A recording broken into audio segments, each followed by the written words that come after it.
This is London. The Prime Minister, Right Honourable Winston Churchill. Yesterday morning at 2:41 a.m.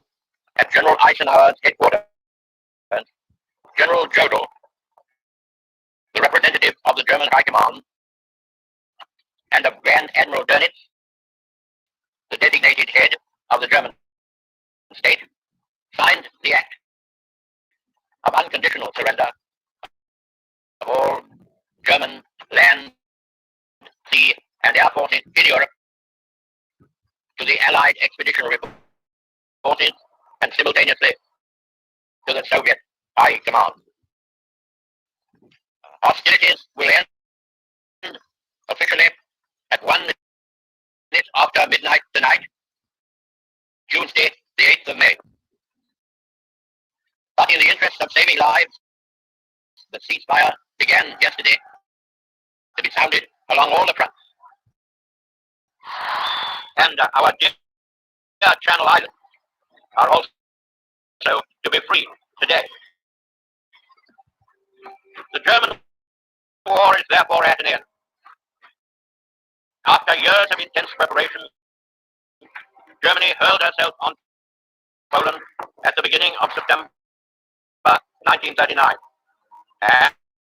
And in pursuance of our guarantee to Poland, and in common with the French Republic, Great Britain, the British Empire, and Commonwealth of Nations, declared war upon this foul aggression.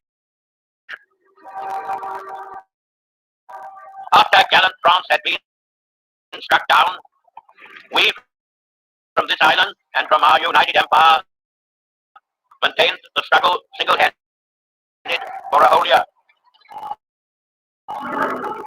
until we were joined by the military might of Soviet Russia, and later by the overwhelming power and resources of the United States of America. Finally, almost the whole world was combined against the evildoers, who are now prostrate before us. Our gratitude to our splendid allies goes forth from all our hearts in this island and throughout the British Empire. We may allow ourselves a brief period of rejoicing, but let us not forget for a moment the toils and efforts that lie ahead. Japan remains unsubdued. We must now devote all our strength and resources to the completion of our tasks, both at home and abroad. Advance Britannia. Long live the cause for freedom. God save the King.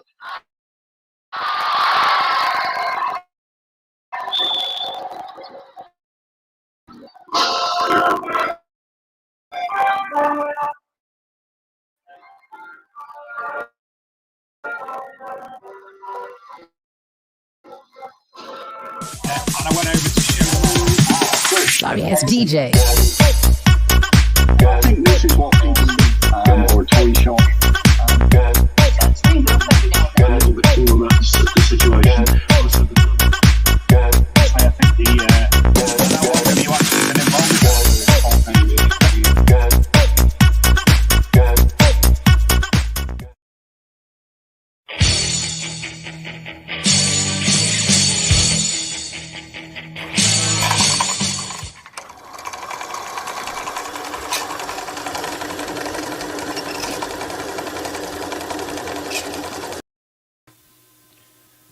And welcome to a very special edition of the Big TV Radio Show. Today we celebrate yesterday's 75th anniversary of VE Day. The day, of course, that the Allies saw victory after many years of fighting, hard times and many, many deaths.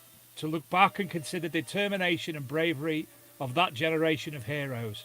Sadly, mostly no longer with us. Over this show we'll be taking a look at World War II finds, and hearing firsthand from the daughter of Frank and Nellie Coombs and from Debra Darke about her father Alf. They'll be telling us about their part and their relatives' part in the Great War.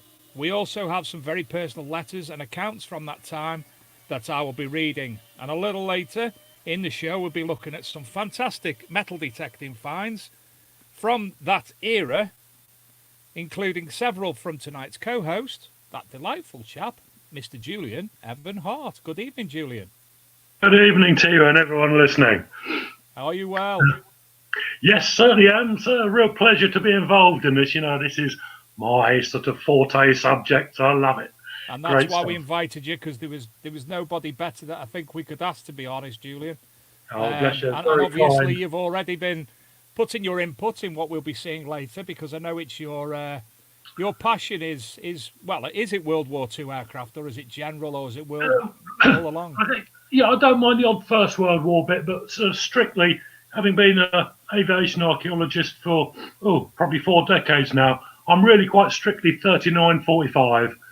Don't tend to touch much either side of that, and I've got a sort of veritable cornucopia of finds on the table in front of me, which I'll show, which symbolise, you know, every aspect of war that comes with that dreadful event. But you know, it'll be an honour and a great privilege to share some of these finds, some of which have never been seen before. Yeah, that's fantastic. We really do appreciate that, Julian. And I'm sure you've been keeping abreast of all the finds that on the thread as well that we started. Yeah, absolutely fantastic. I love the cat badges when they come up. You know, that's such a personal find. Just marvellous. Got a thing about cat badges and things that are personal, you know, because in many cases I've had the privilege over the last 40 years of returning personal items back to families of people who were killed in the war. American dog tags, wedding rings and things like that, which, you know, wow, it puts you into that context of without a metal detector, I could never have been involved with this. I just would never have found these objects. But to be able to hand stuff back to the family, it's you know, it's almost as emotional for the finder as it is for the family to receive it. Amazing stuff, absolutely amazing to be able to do that. I mean, there's two in particular on that. Obviously, yourselves are fantastic finds, but there's two on the thread that stand out for me. One of Nick West's, and which obviously you may have trumped in a tale that you may tell later. Well, it's possible, but I don't think so. I mean, another one I've added there that was I was tagged in a thread on metal detecting war relics, Nick West's site today, and there's some fantastic trench art that I've been able to utilise tonight. I saw that Stunning. chest set. Yeah, absolutely stunning. So obviously we'll look at that later. So without further ado, we'll move on. What time is it? It's only 8:10. So there's a piece that I wanted to. There's a couple of things I wanted to give mention to, Julian, and I'm looking for it. First of all, there's a book by a metal detectorist and friend of mine called Dave Donaghy. He started metal detecting. His wife I knew for a while, and she'd asked my opinion and put him in the right way. And next time I actually saw him, or the first time I met him, was on one of my rallies, and he got gold, and I'm still waiting. So, A Boy's War. It's set in Liverpool in 1940. And it tells the story of Freddie, a 12-year-old boy with a taste for adventure. Very much akin to... I can't remember the name of that film now. Machine Gunners. No. The other one that was very famous female actress in it. And the brother who kept on... He had to draw the tights lines at the back of her pants, back of her legs for her. Can't remember what it was called now. Anyway, it's not dissimilar to that. A lot of, going around people's houses when it's been demolished and what have you, and taking bits and bobs and trying to get the very much in the sense of the machine gunners, get the aircraft parts and what have you. Also, one of the books I mentioned to you a couple of weeks ago by Pat Cunningham, White Peak Air Crashes, fantastic book. It's actually one just up the road from me that I wanted to give mention to, and I'm talking minutes away, Julian. To the point that I'm going to have to actually contact the landowner at some point. A Douglas C-47 Skytrain crashed at Bosley, which is minutes from my house. Hmm.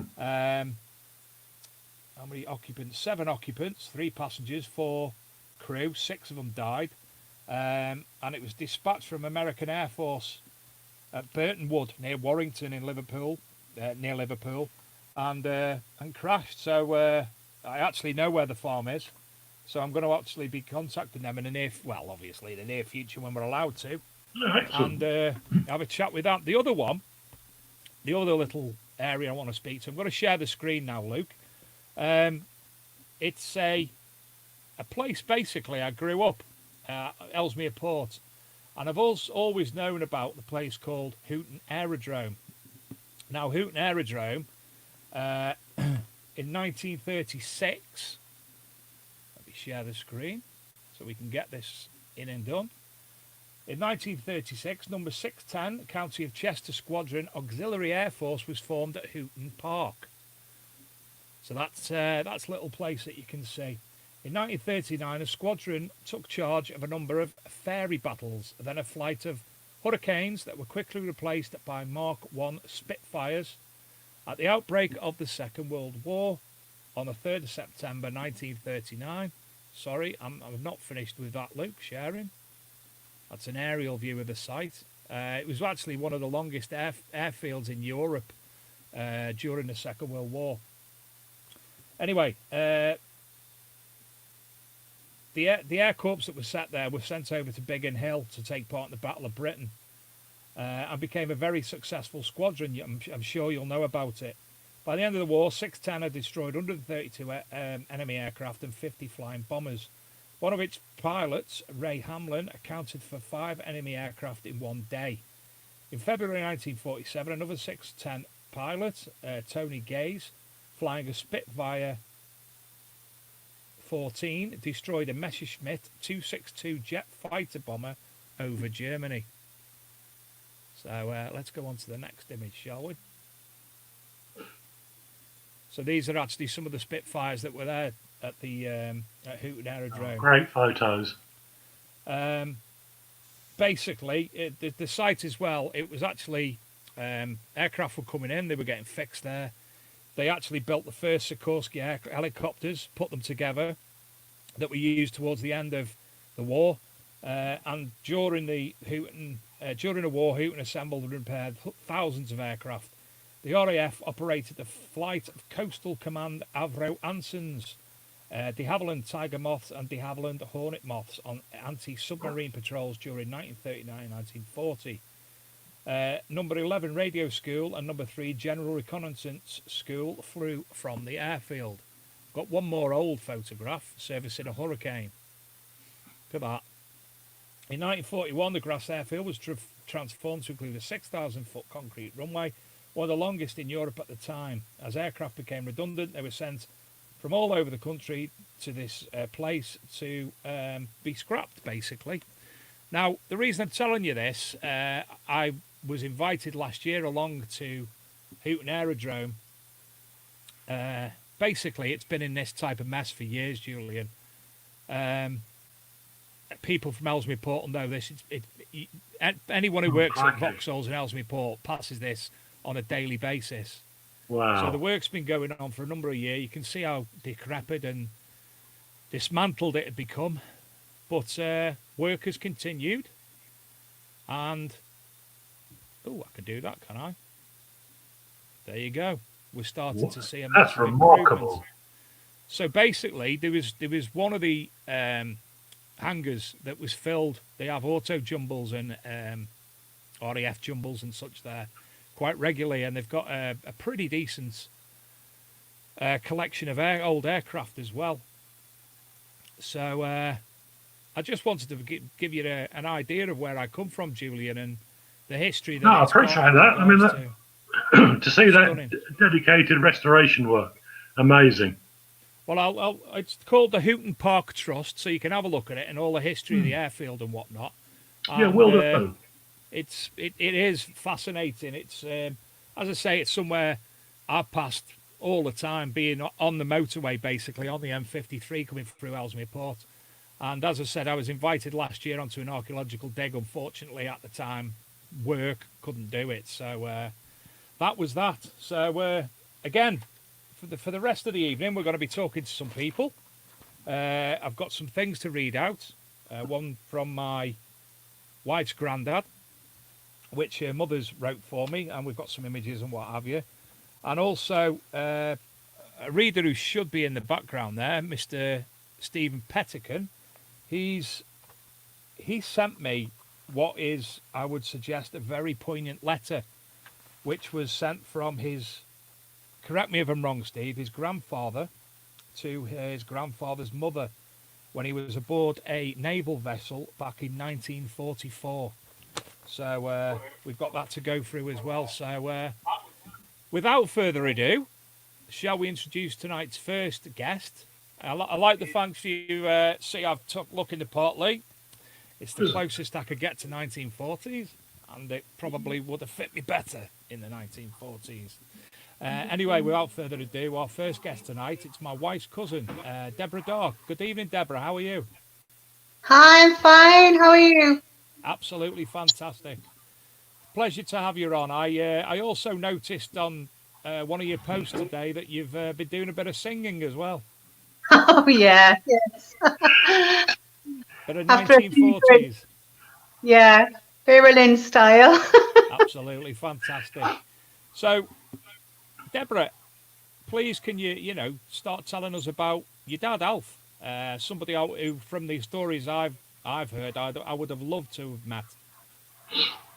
Yeah, my dad was Polish, and he met my mum at the town hall dance in Leek. As he was discharged from the army, he was in what used to be the American barracks there. Yeah. And that's how they met. But yeah, he was about 9, 10 in Poland in a village called Kelna, which is near Bydgoszcz. And that was where the first concentration camp was actually erected. And the Germans invaded my father's family farm, and him and his brother were taken to a children's concentration camp, and they had to dig the railway tracks. And that happened for a couple of years. And then nobody really knew what was going on. And then they got word that the young men were going to be enlisted into the German army, and some escaped. One of those was my dad. Mm-hmm. And he rolled down a hill after he received a letter on a stone thrown into the concentration camp. And he managed to escape with a few others, and he found his way into France. And he was there for a while, and then he was asked to join the French resistance. And again, he had to trust everyone, and he helped in that cause. And then he was enlisted into the army, the Polish Corps, the British Army. And we actually you haven't seen that photo, we have a photograph of him shaking de Gaulle's hand in a square. And the year after my dad died, we actually took Mum back to Lyon to see these areas, because he would never go back, because it was a very big secret issue, and he was not allowed to go back.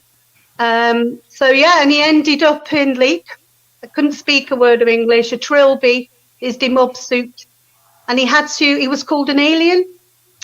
And I've got all his papers, and he had to report to the local council office every day, and he had to sign and agree to take any work that he was given, otherwise they would send him somewhere away.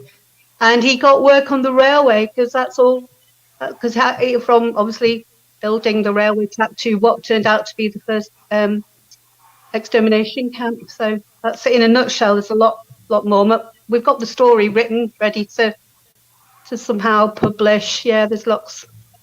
Yeah, Alphonse Veroslawski. Alphonse. Well, it's spelled phonetically. You would say it's Wyrokalowski. Wyrokalowski. But it's actually pronounce in it's Wrocławski, because Right. the W is a V. It's a very old Polish name, and there's no more of him that name. Yeah, Were you born with that name? That was your family name? yeah, yeah. Yeah. That's my name. Yeah, yeah. That was my name. Darke is a much simpler name. That was my married name. Yeah. I'm Every actually time somebody, I'm sorry. actually trying to share the screen at the moment, but All like I right. mentioned before, we've got obviously internet issues countrywide. Oh, here we go. Finally, Uh, so I'll be able to show the images that you sent me. oh yeah, So, yeah, so this is your dad. yeah. That's him. And So, he's was he yeah. went in the World War Two? What was his activities then?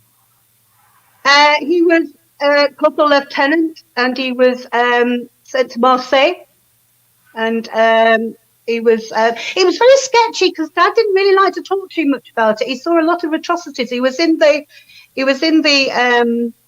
what do you call it? You know, he saw a lot of killing, and he got shot in the leg and about to amputate it, and penicillin flew in time.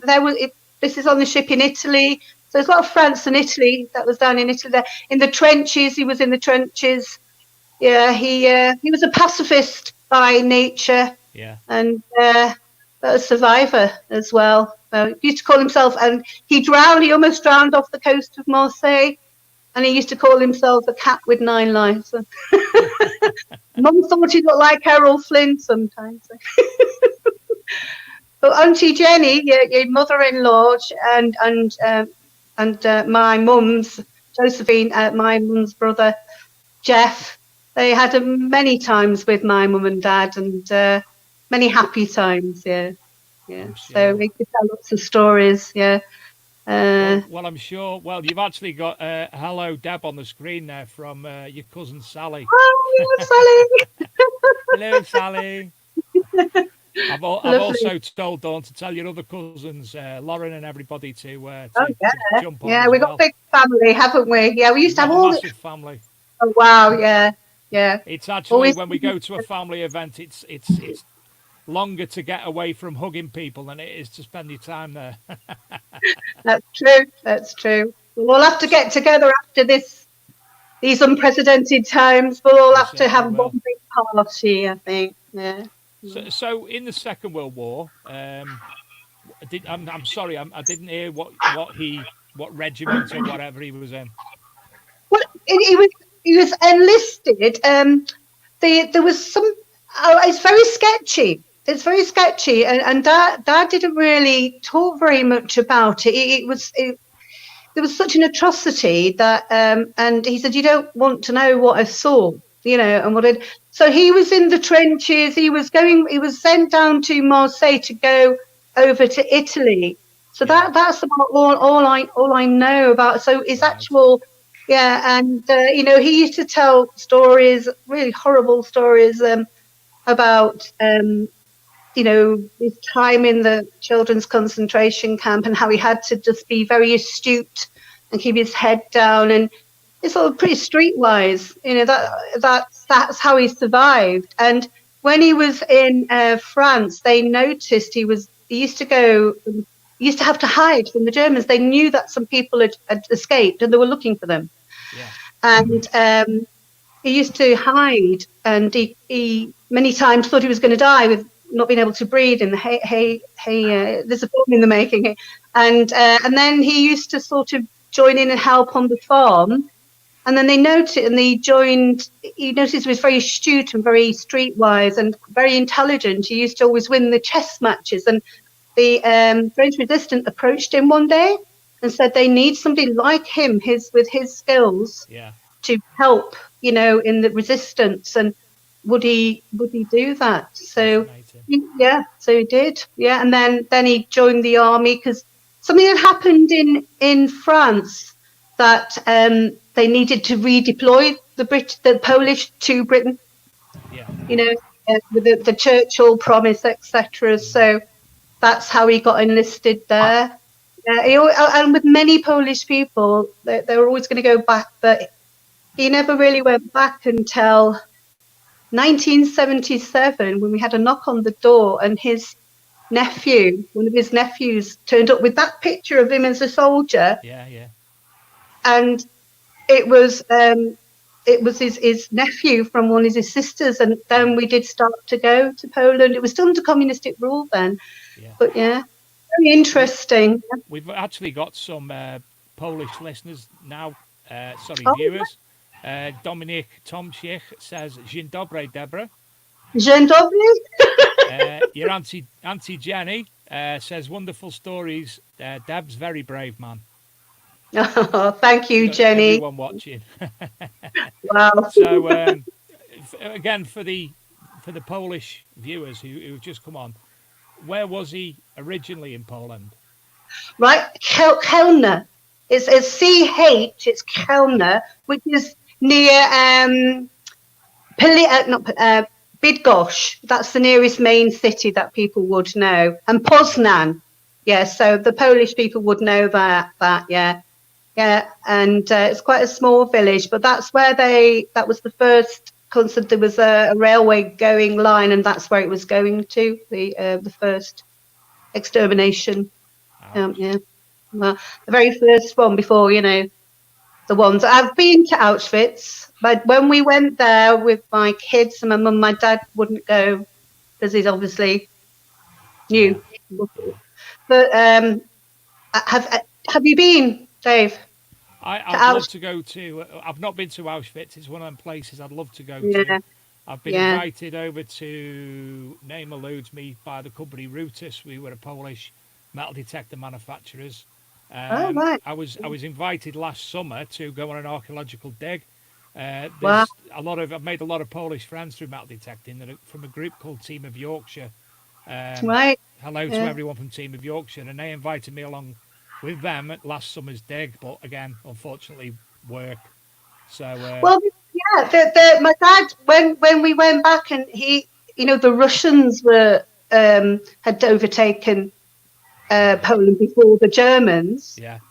And he remembered as a young child going to his grandma's, and they were burying the silver, and he couldn't remember. So you could go and have a look there in the house. All sorts of treasures you can find. Julian, I'll come with it. Yeah, come in. trip out, definitely. Have you got any questions or input, Julian?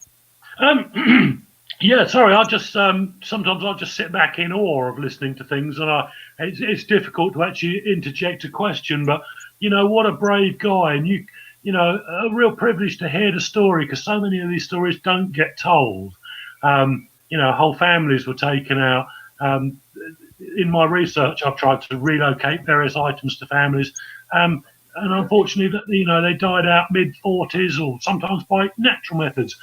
And then, and I would say to this, just like Deborah's done, if your grandfather is still alive or something like that, do talk to him and get the history, his experience.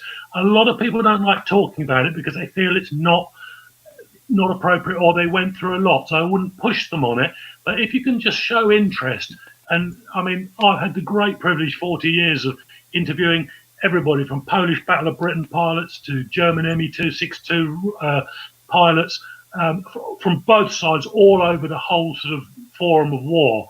And, to get this history, and fortunately, I've had the luck to be in with publishers and get books published on it. So it's captured forever and never lost. But it doesn't half make you think, listening to Debra, how many of these stories, how much bravery will never, ever be known about. And that's an amazing thing. And it's a gap that I think researchers like myself and many others, desperately seek to try and do. Research now is incredibly hard, and I feel so privileged, that I started it 40 years ago when a Battle of Britain pilot was probably in his late 50s, and there were plenty of them about. And I had unlimited information. Now, I did a book launch at Duxford, must be 10 years ago, and I think we had 16 Bomber Command crew attend that, sign the books and do everything. And I think there's only one left now. Wow. And that shows you how brittle the information gathering resource is. But, Debra, brilliant. And it's so good and refreshing to hear that you've written it down. Because, let me tell my dad kept a diary And he was very much like that, and he obviously wrote it in Polish. But we were taught a bit of Polish, and I've self-taught myself even more.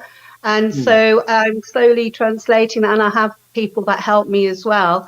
But my mum was a prolific writer as well. So we've got all those memoirs, and it's a trilogy, you know. It's so yeah. Can I just introduce you to Julian Evan-Hart? Because not only is he Treasure Hunting magazine, but he's Greenlight Publishing. So if they can't do anything for you, I'm sure he'll be able to point you in the right place. Yeah, I've got quite a few contacts in the publishing world. No, it's probably not a book for Greenlight, I would say, because unless you can blend some metal detecting into there, Deborah, craftily, I'm sure we treasure.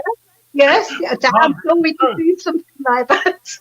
But yeah, you know, when you've got your manuscript ready and your photos all sorted out, and you've got that thing you can present through Dave or through myself, I'm easy to find on Facebook. Well, when I'm not being banned, just please get in touch. You know, obviously, it's very difficult to say. One can never promise publishing. Obviously, it's a beautiful story to you, and I've been in the same boat. I've written 5 novels at the moment. I've only managed to get 1 published because you think it's brilliant. In your case, it is. Is it commercially viable? Let's take that boat when you finish. And you know, any help I can give you on that one, you are most welcome.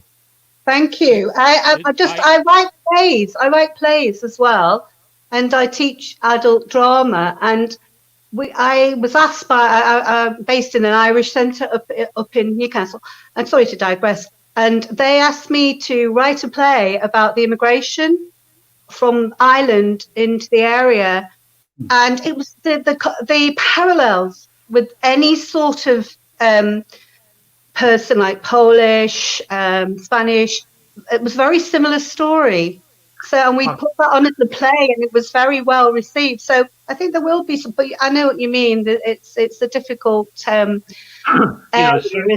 it's the fine balance between you saying this is a story that needs to be told, and it does, and then the publisher will go, "I agree with you. I've seen it. I've experienced it myself," and they say, "But actually, it's not going to get on the shelves. You know, the investment for the return."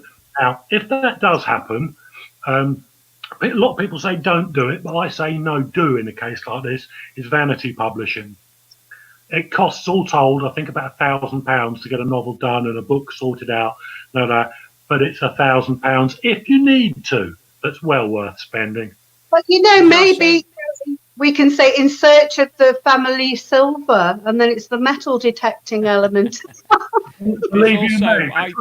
I've had 1 book published, and I self-published it via Blurb, so there's also that option as well.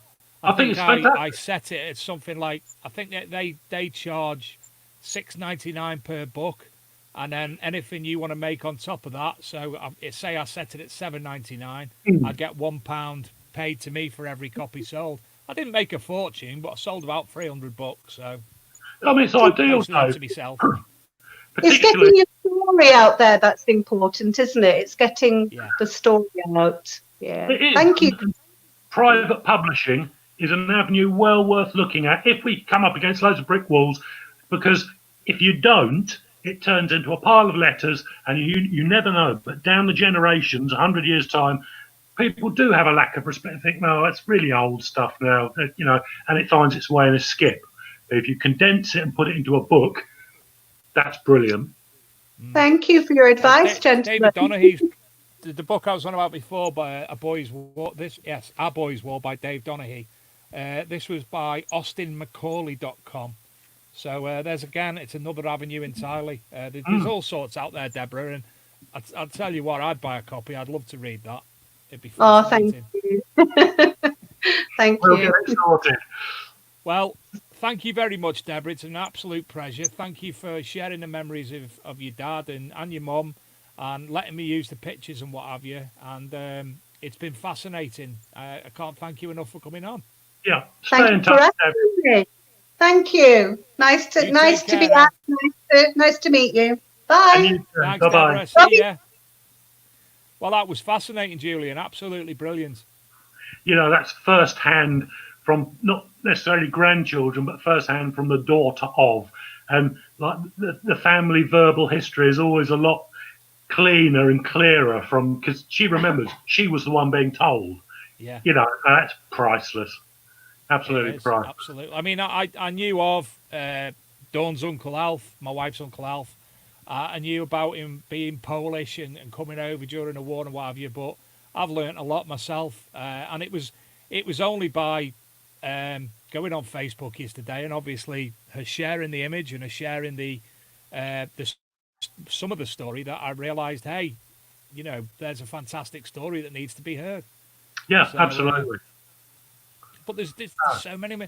I mean, all these the Polish metal detectorists that we both know very well. Mm. How many of them? You know, they done that big rally 2 years ago, which was it the anniversary of the Polish air crew taking part in the Battle of Britain or something like that? Yeah, I believe it was based on that. I mean, you know, fantastic stuff.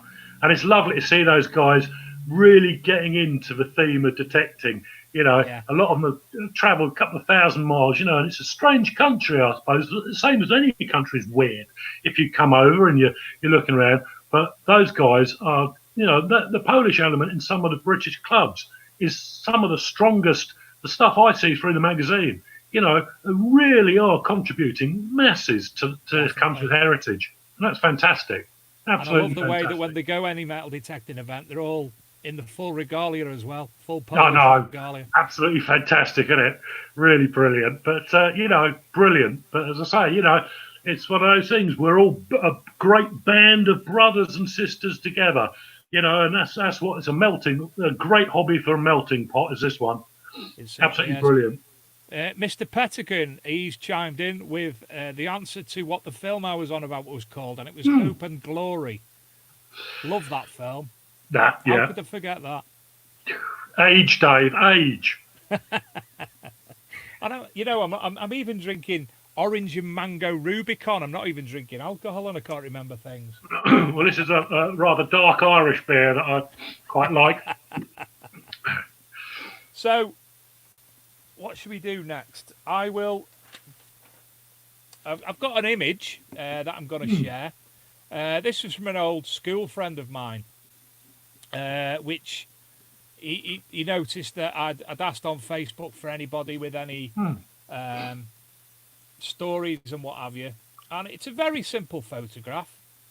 Very simple indeed when hopefully it does pop up.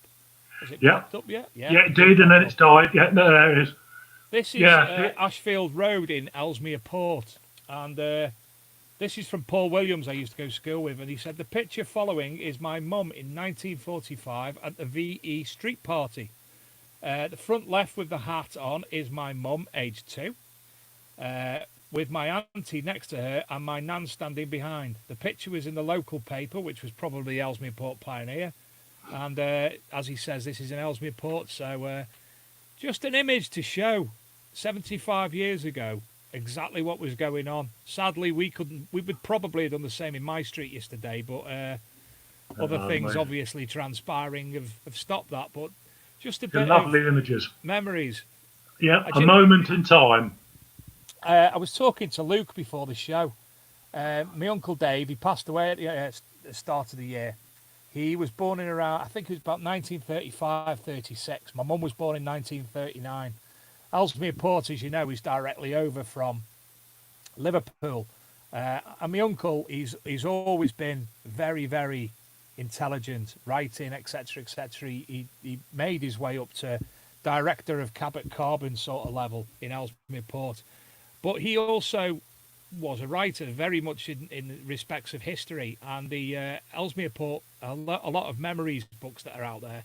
He added a hell of a lot of things, and I know for a fact there was a lot of information about VE Day, about himself and me mum and me nan, etc., etc., my auntie Kath in the Second World War. But sadly, I haven't got a copy, and I've been searching the internet this afternoon just to try and find a little bit of information. Nothing. Couldn't find a thing. Ellesmere Port, Second World War, there was absolutely nothing there. But saying that, Ellesmere Port was a very old town and a fraction of the size it is now. So That was that. I'm going to go on to a second story before we bring our next guest on. And this is from, am I in the right one? Yes, I am. I'm going to be sharing the screen now and talking about my wife's granddad. And we'll wait for the images to come up first and foremost. Do you like the Spitfire flying over my shoulder as well? Brilliant. Look, That's a steep curve that one's flying at. This is my wife's granddad, Mr. Tom Gould. And I asked my mother-in-law, Jenny Wardle, if she'd put something together. Now, I think you're going to be astounded at this story, Julian. It's I spoke to him when he was alive about it, and it was just so fascinating. Anyway, she wrote, they called them the Forgotten Army. When most of Great Britain were dancing in the streets celebrating VE Day, the Special Forces, 14th Army Commandos, were still fighting a brutal, tenacious army in an extraordinarily bloody campaign. My father, Tom Gould, was one of those brave, determined men. They had learnt to jungle warfare from the masters of the art, the Japs. This formidable enemy were ordered to choose death before captivity. Blowing themselves up with hidden grenades was considered a glorious way to go. Thousands of British prisoners of war died in Japan in atrocious conditions. And this is where it gets kind of fascinating. My father told us the tale of how he became separated from his platoon in the jungle and managed to survive for weeks. This was in Burma, by the way. Hiding in the caves during the day and running all night. His only sustenance was the occasional monkey he shot. He came so close to being captured, it took an atomic bomb at Hiroshima to finally defeat the Japs in August 1945. Now, he did actually find his way back to camp. And the camp commander, his commander, brought him back to the site. Wow. Let me just turn them the other way up. There's some of his medals, and actually washed his feet for him. He was not in a well condition. Jenny's mum, Lily, she'd actually received a telegram to say missing in action, presumed dead, and then they had to go back and tell them he's still alive. Wow, the emotions there, Dave, eh? Absolutely. That's just a ration book she sent me as well that she's got from the time. But the whole concept for me of being there, fighting the locals. I mean, we've seen what happened in the Vietnam War. You don't go to Vietnam and expect to win. You don't go to Afghanistan and expect to win. We saw what happened to the Russians there. And he was in Burma, in the jungle, hiding in caves, running around at night, shooting monkeys and living off eating monkeys to find his way back to camp. Absolutely astonishing. And what a lovely gentleman he was too. Crikey. I mean, you hear stuff like that, and it's either a film or it sounds just, it's very difficult sometimes for people, maybe you haven't heard stories like this before, to actually acclimatise to just what you're saying. I mean, even yourself sometimes, even when I say stories sometimes, it comes out and then you sit back and you think, he just told me he did that. And it's half the fault is, and I say it fault in speech marks, is when these veterans describe to you, they come from a generation where, well, what's the problem? I was hungry, so I bloody shot monkeys. We look at it and we sort of, but I've talked to a lot of that generation, and it's like, bless him, Captain Colonel Tom. A lot of these people, they tell you the stories, and you just sit there, and and they said, well, what's the matter with you, mate? It was my job. So there's a great humbleness and great sort of honour in dealing with that generation, because, I always say, a lot of them turn around and say, well, I've got a brown paper envelope through the door, mate, and that was me. I had no choice. True enough. But, what these people achieved, what they experienced, it's absolutely amazing, but they took it in their stride. You see photographs of people in London sitting in the middle of their house, which is a lovely 3-story house. It's been hit by an SC-50. It's all spread out across the street. And what she do is she drink a cup of tea. Yeah, absolutely. And I think, if Britain ever needs to apply the word great to it, I think that's where probably the name Great Britain occurred from. I mean, I'm not saying other countries didn't have the same, but we seem to have that sort of fortitude, that comes through, as well as the allies who are with us, and without which we've got to give credit due where credit is. If it wasn't for Polish help, French help, and everything, history would be playing out a lot different. But everyone is different in their own ways, and maybe it was endemic across Europe, but you hear of like 11-year-old kid makes it all the way from Poland into France and stuff like that, and it's very, very hard, even for me. And I regard myself as a pretty experienced researcher, but these tales are they're absolutely amazing. They are. I think there's no other word you can apply. Brilliant. Captain Tom, or now he's Colonel Tom Phillips, actually reminded me of Dawn's granddad a lot. Very similar in look, with his glasses. They are all the same, Dave, aren't they? Yeah. They are of that mould. That I remember a couple of years back, a friend of mine, Peter, we arranged for a Defiant gunner, to meet the flight mechanic in a Junkers 88 that he'd shot down. And that for me was just, I sat in the car, a full Granada it was, going down the motorway with a German flight engineer next to me, who was then about 70, I believe, and Tony Staples, the gunner. And I thought, this is unbelievable. Could Tony Staples ever have believed he'd be sitting in a full Granada with the guy he shot down 50 years ago? The German guy, now his attitude was slightly different. He just said, brilliant, take me down the pub, we'll have a few lagers, and he was quite a fit little old boy like that. Tony Staples, he was a true sergeant of almost the officer class, cause he just turned around and said, he goes, what are we going to do then? Dig the old bloody German aircraft up, are we? He goes, well, it was, and I said to him, you turn, they met, and they were brothers of the air, but you could tell there was like a difference between them, sort of thing. But they were both of that same generation. But the RAF gentleman was very much of, it was a job, whereas the German flight mechanic just thought, well, we had the access to all the brothels in France, drinking champagne. I was only 18 years old, bloody good time. Then we get shot down over England, sort of thing. But it was quite amazing to listen to these guys talk, because at the end of the day, they were teenagers. And when Tony was a gunner in a Defiant, he couldn't even drive a car. And you think sometimes, not all, but sometimes you wonder whether there's a lesson there for today's youth in some ways. These guys, a lot of Battle of Britain pilots couldn't drive at all, and they come up the base light, and when things were getting hectic, in August, September, 1940, some of these guys had 4, 5, 6 hours experience on Spitfire. All right, mate, that's fine. You can take on the Luftwaffe, But no, absolute nothing but praise. Nothing but praise. I've actually got a confession, Jules. You've met me, you know me. I'm quite big, quite robust. I have a phobia.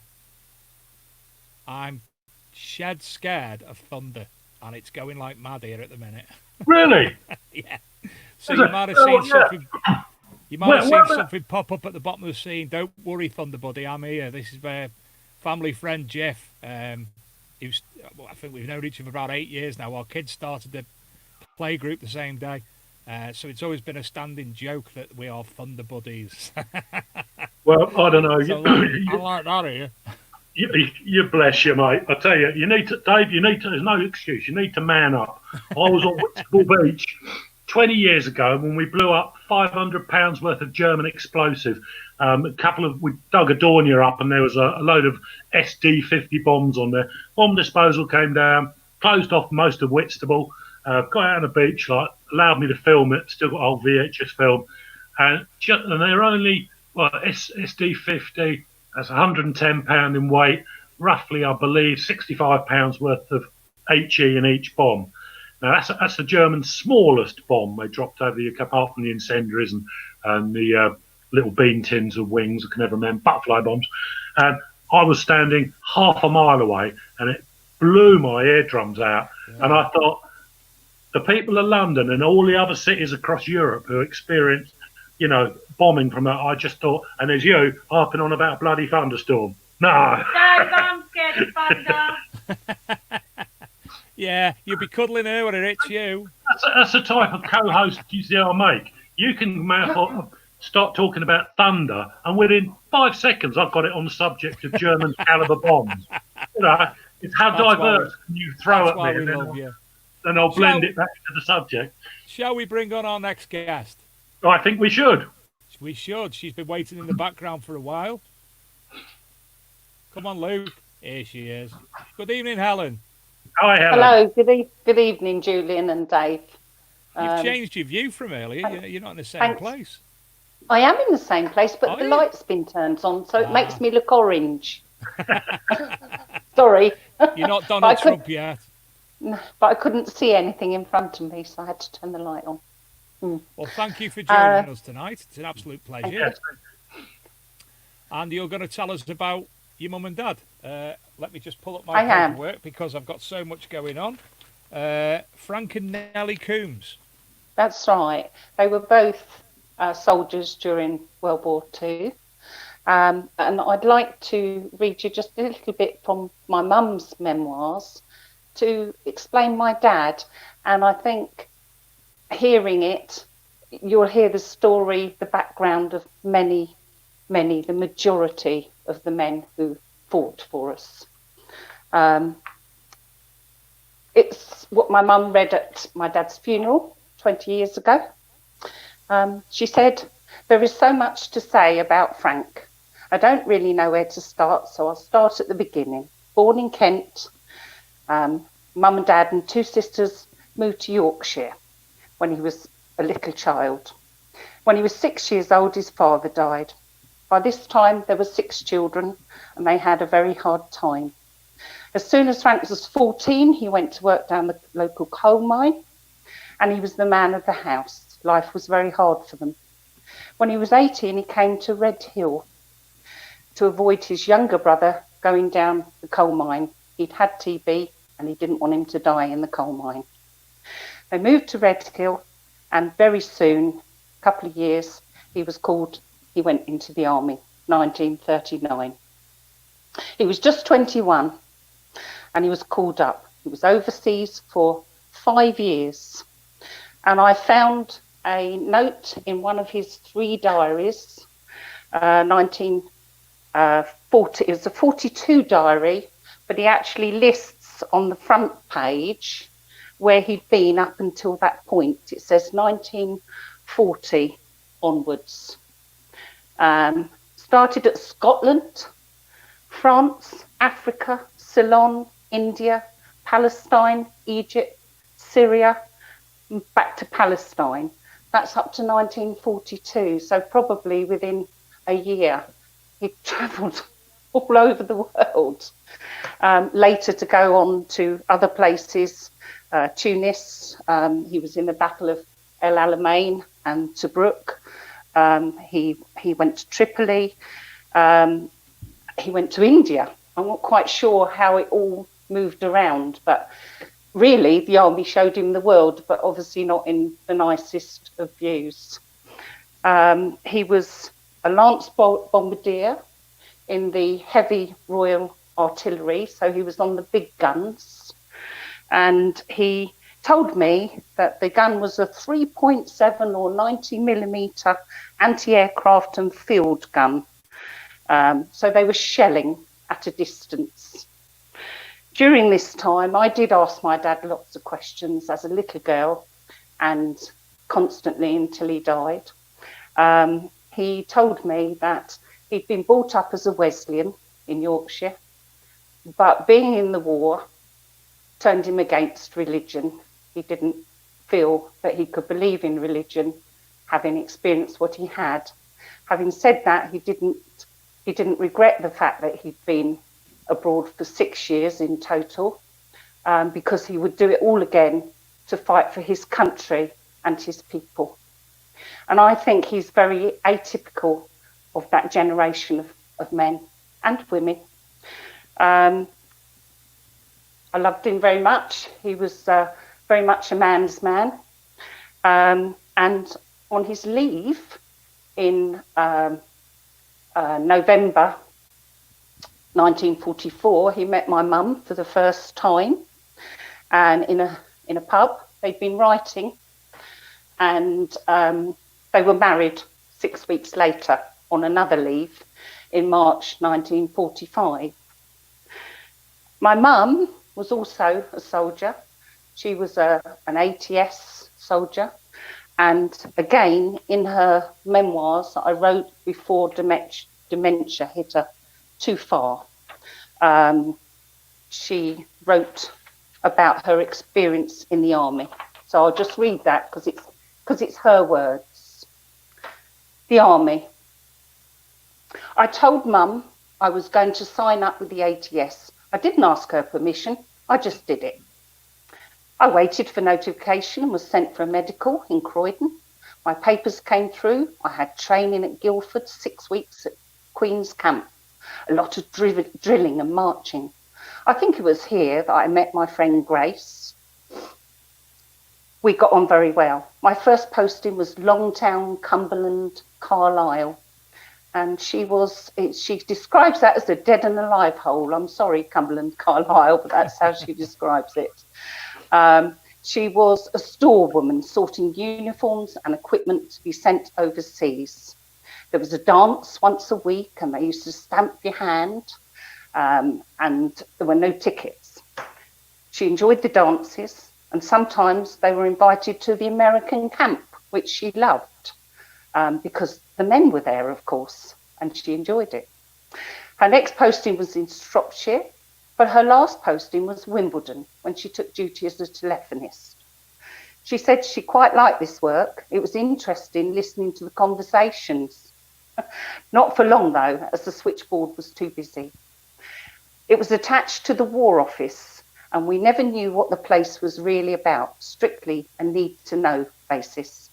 Oh, I remember that I worked for a while in Kensington as a telephonist, and although we didn't realise it at the time, I was putting through calls to the War Office over the D-Day operation.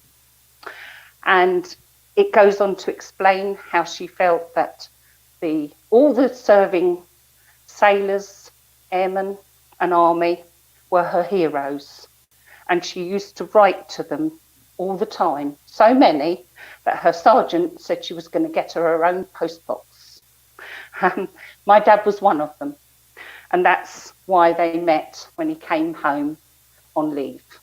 And really, I just feel that these people, this generation, were so wonderful. And the fact that we're losing them is something that we need to consider and find a way of keep remembering how stoic they were, how much they went through. My mum and dad taught me and my 6 siblings to work hard, to look after others, but always to have fun. Something which they both continued to do after they'd left the army, started the family, had all us children. They were heavily involved in the British Legion activities. My mum got a certificate of merit from the British Legion for all the loads and loads of money that she raised for them, doing walks, jumble sales, barrel rolling events. And my dad was usually the driver that used to cart a caravan, a piano from one place to the next, so that these things could continue. You know, they were people that did not expect anything given to them. And they were my mum and dad, but I really believe they reflect generally the character of the people of their age group and what they went through before the war, what they went through during the war, and how they then subsequently learnt how much life should mean to people, because a lot of people lost their lives. So I do feel very strongly about it, and I feel honoured to think that they're my parents. I have some pictures here of I don't know if you'll see it. This This is the Mauritania that my dad was transported on. That's a picture of that ship. His medals, he got the Africa Star and the Italian Star and the War Medal 3945 and also the Star for that. So 4 medals. My mum had 2 for the ATS, which are here, and her cap badge on the top there. I noted that you like the badges, Julian. Lovely to see. So there's her badge up there. That's her original badge. That's her too. I don't actually have my dad's here with me because they are in keeping with my brother, but I do have a picture of them, the 4, plus my mum's on there. So, you know, I also have my dad's war binoculars. Oh, crikey. Wow. I also have I don't know what you call it, but he called it the Pope's penny. When he was in Italy, and the Pope came to a balcony, and his, I don't know, the monks or whatever they were, but priests, came round and they gave the soldiers, I don't think you can see it very well, but he called it the Pope's penny, and indeed there is a penny on it, but it is designed as, you know, something that you wear. Yeah. Oh, crikey. I don't think I'm quite getting that there. But yes, he was very proud of that, even though he wasn't religious by then, but he was very proud to receive it. I've got a little map that's with his many, many, many pieces of paperwork, which he left me, or us, our family, my mum.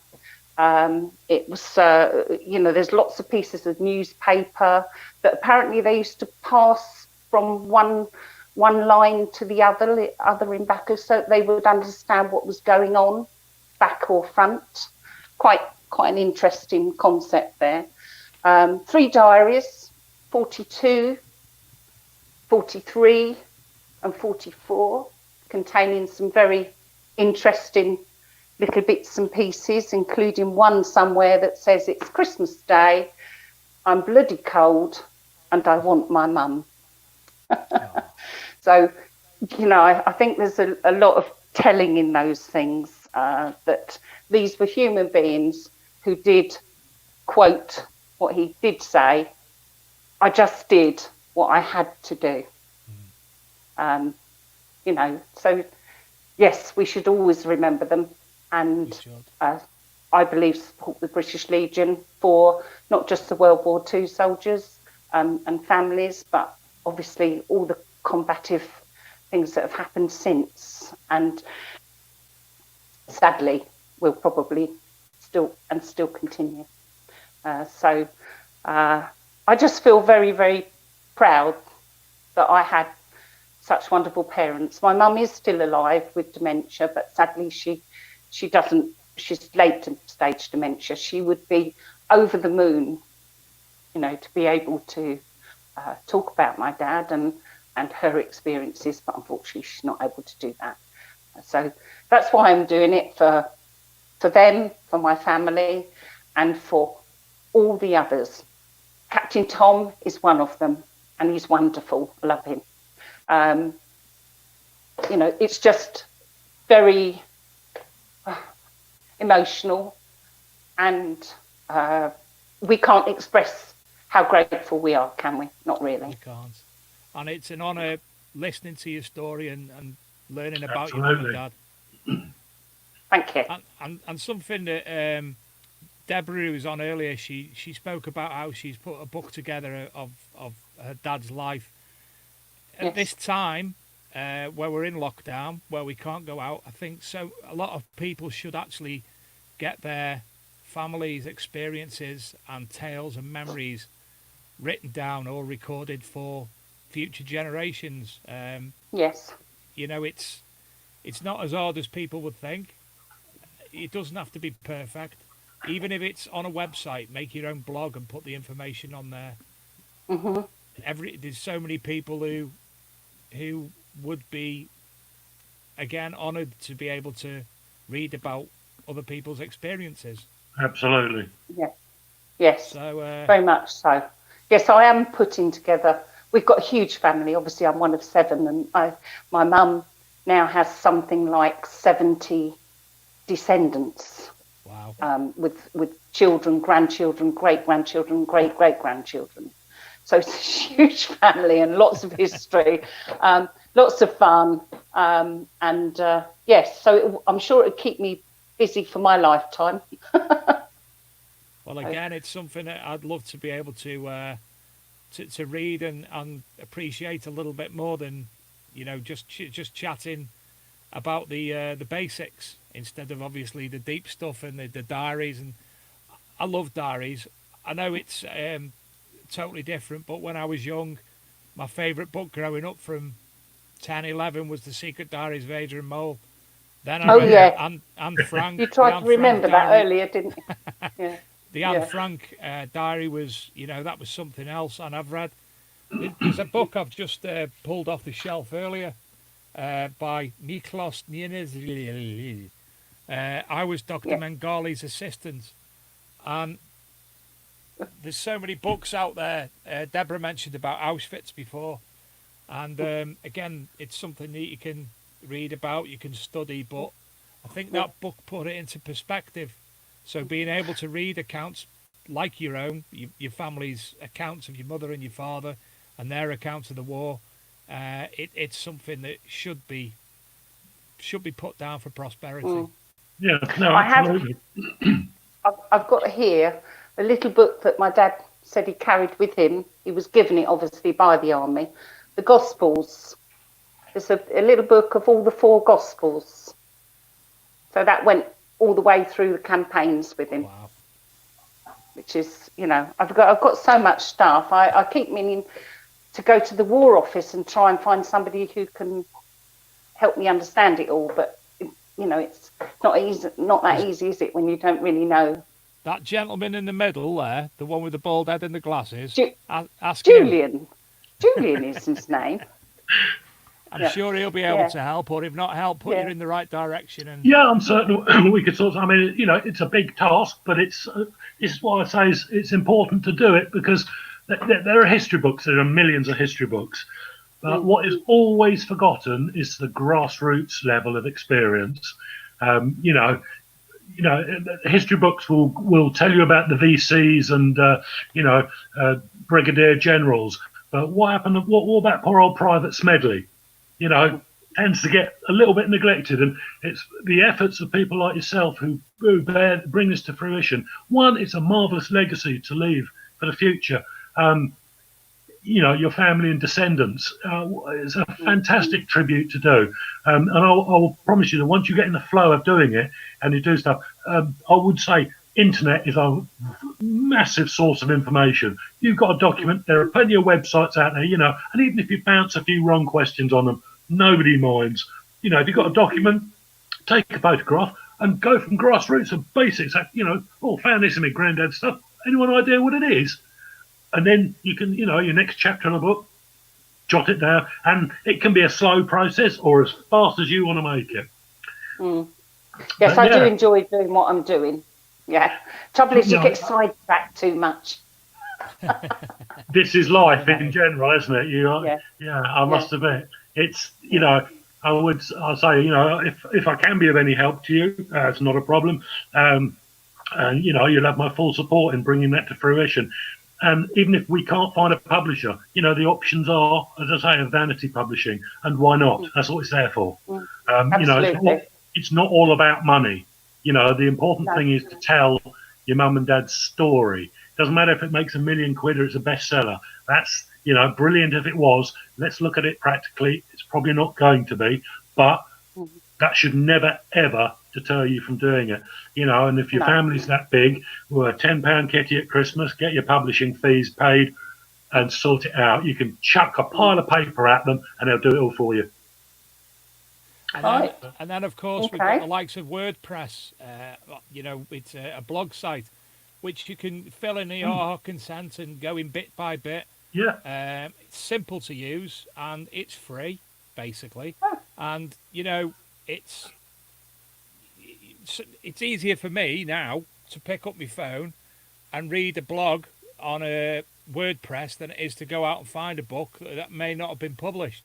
You could put Well, individually, you could put the information that you read out there tonight, your own and your family's thoughts on it as an introduction, and then go from there. I'm sure your son will be able to definitely point you in the right direction there because we use a little bit more in-depth version for the magazine, but that's what we use basically.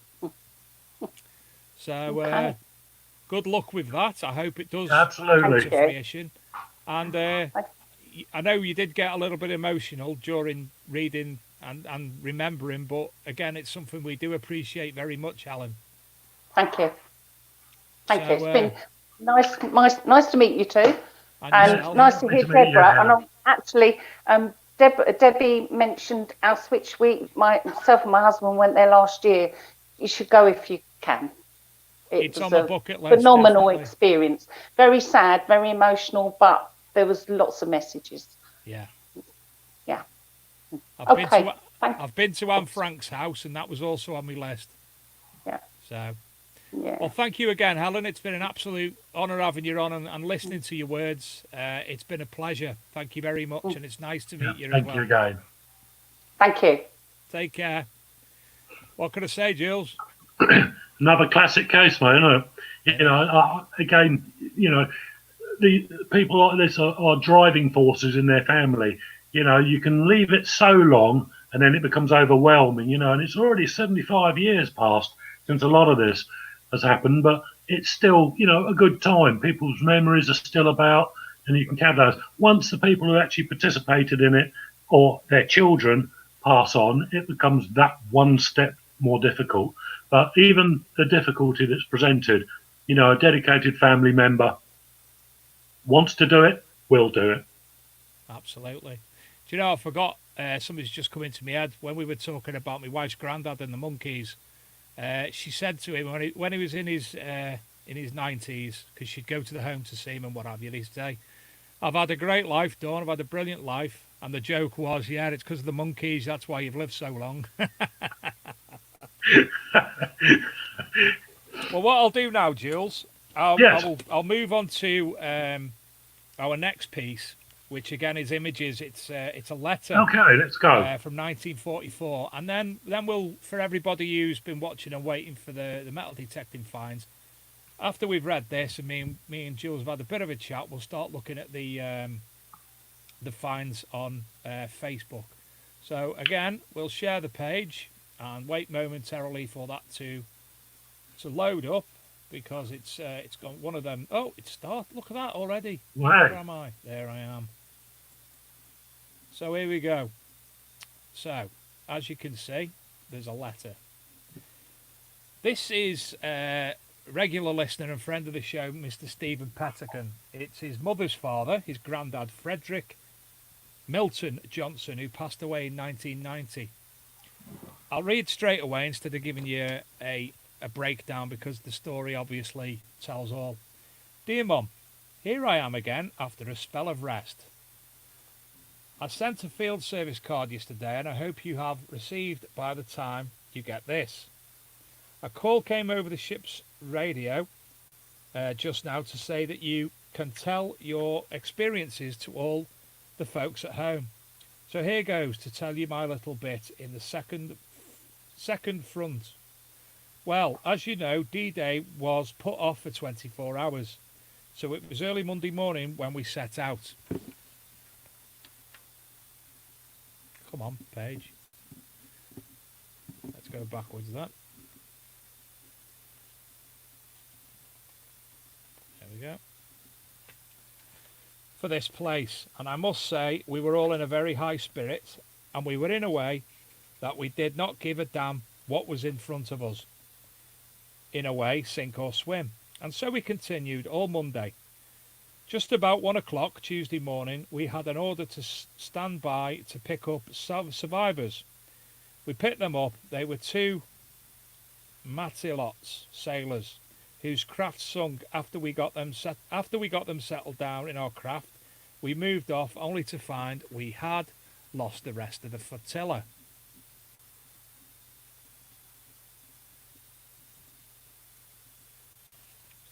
We cruised around a bit, found another convoy and tagged on the end, hoping it was going to the same place as we were. We heard firing all night, so we were now getting very near our destination. About 6 o'clock Tuesday, we found ourselves with a lot of assault carriers. So we nipped up to an ML and they gave us a bearing on our area. At 12 o'clock Tuesday, we found the rest of our lads and we had to lie off. Oh, sorry, wrong one. The HQ ship and await further orders, which came that night when Jerry had a pop at us, but I can honestly say I felt quite safe because the Navy can sure put up a barrage when it likes. In fact, it's about 100 times greater than the Gwent Fate, and you know how they used to send the fireworks up there. Early next morning we had it again.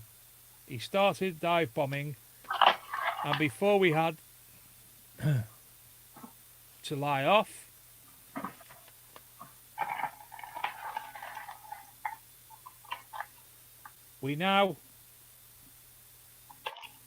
he dropped the ship, a firebomb. That's the nearest I have been to seeing a pair of wings on a harp for a long while. It's funny, though, he can never come over in large numbers. By the way, the bomb was put out in 10 minutes. The next day I had the privilege to step ashore in France, and we stayed there all day. I did a little bit of walking and saw a couple of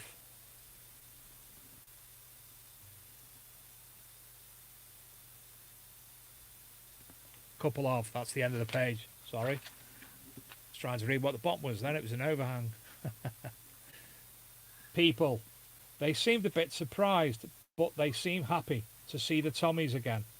Well, Mum, I only hope I shall see you soon and I can tell you about the affair better. When? Don't know. We get leave, and so I remain your loving son, Frad. P.S. Right soon. Brilliant, that. You know, first hand of something that's going on. Here's the gentleman himself. Am I still sharing the screen, Jules? Yeah, it's just you and me on it. Oh, it's just me and you. Right. Yeah, got it. Yeah. If I can go back to sharing the screen, I'll be able to show you the rest of them images of Stephen's granddad. But mesmerising again. First-hand account of something that's actually transpired. Incredible historical document in itself. So there he is himself, Frederick Milton Johnson. He actually looks like Mr. Pettican a bit, to be honest. You can see a family resemblance. At least I hope I'm right, and it is definitely a family resemblance. This is the ship that he was on.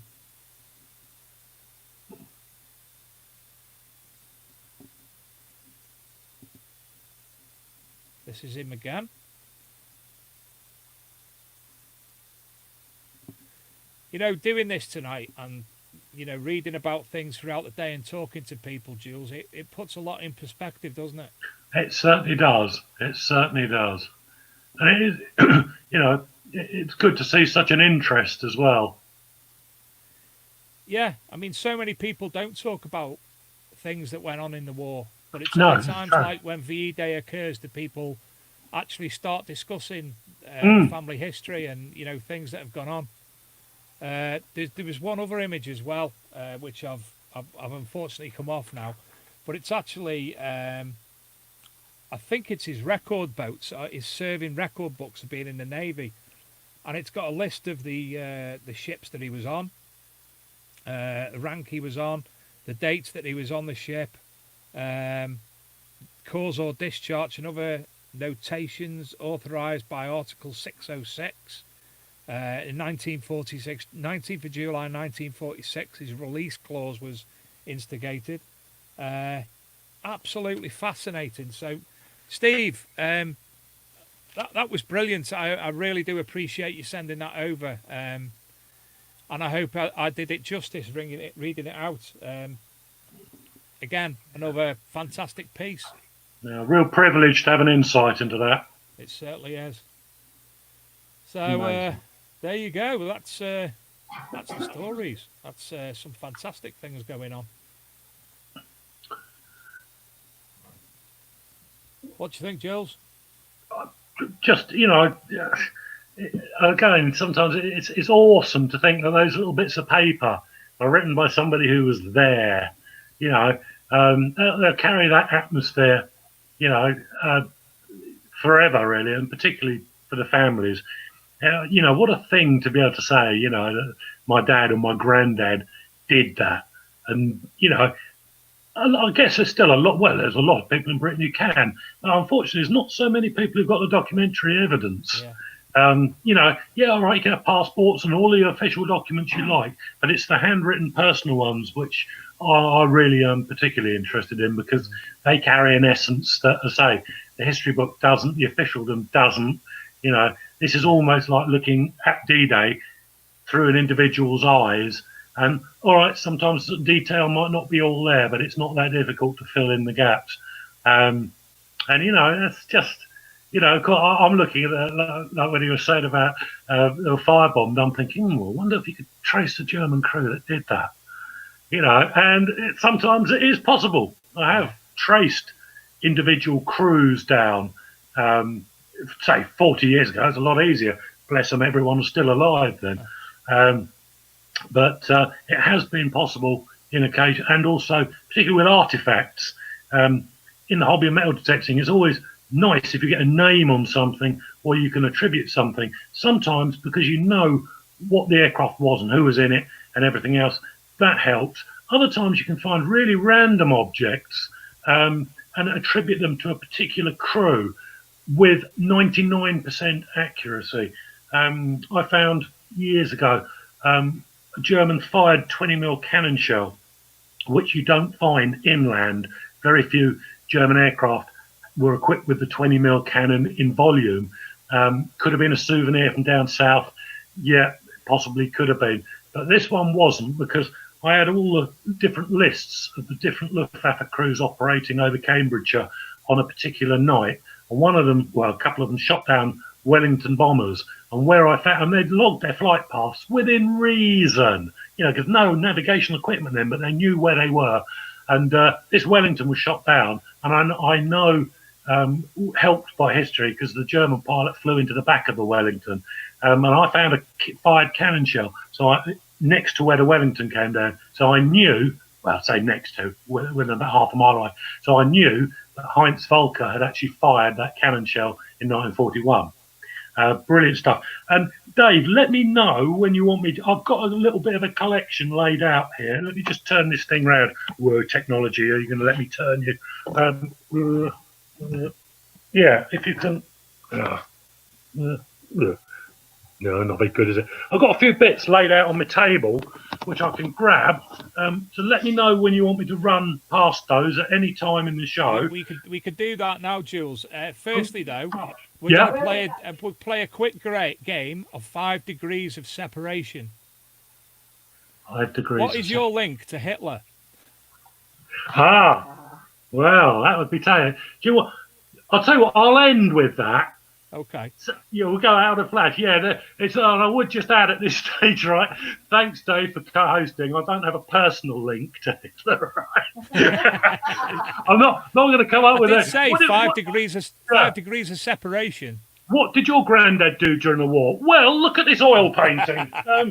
Yeah, right. What I'm going to do is have a handful of objects. Now, being a researcher and historian, I know that this is a VE Day orientated issue, but I have things here, artifacts from Luftwaffe, the Americans and the British, because it's essential as a researcher to get the whole picture.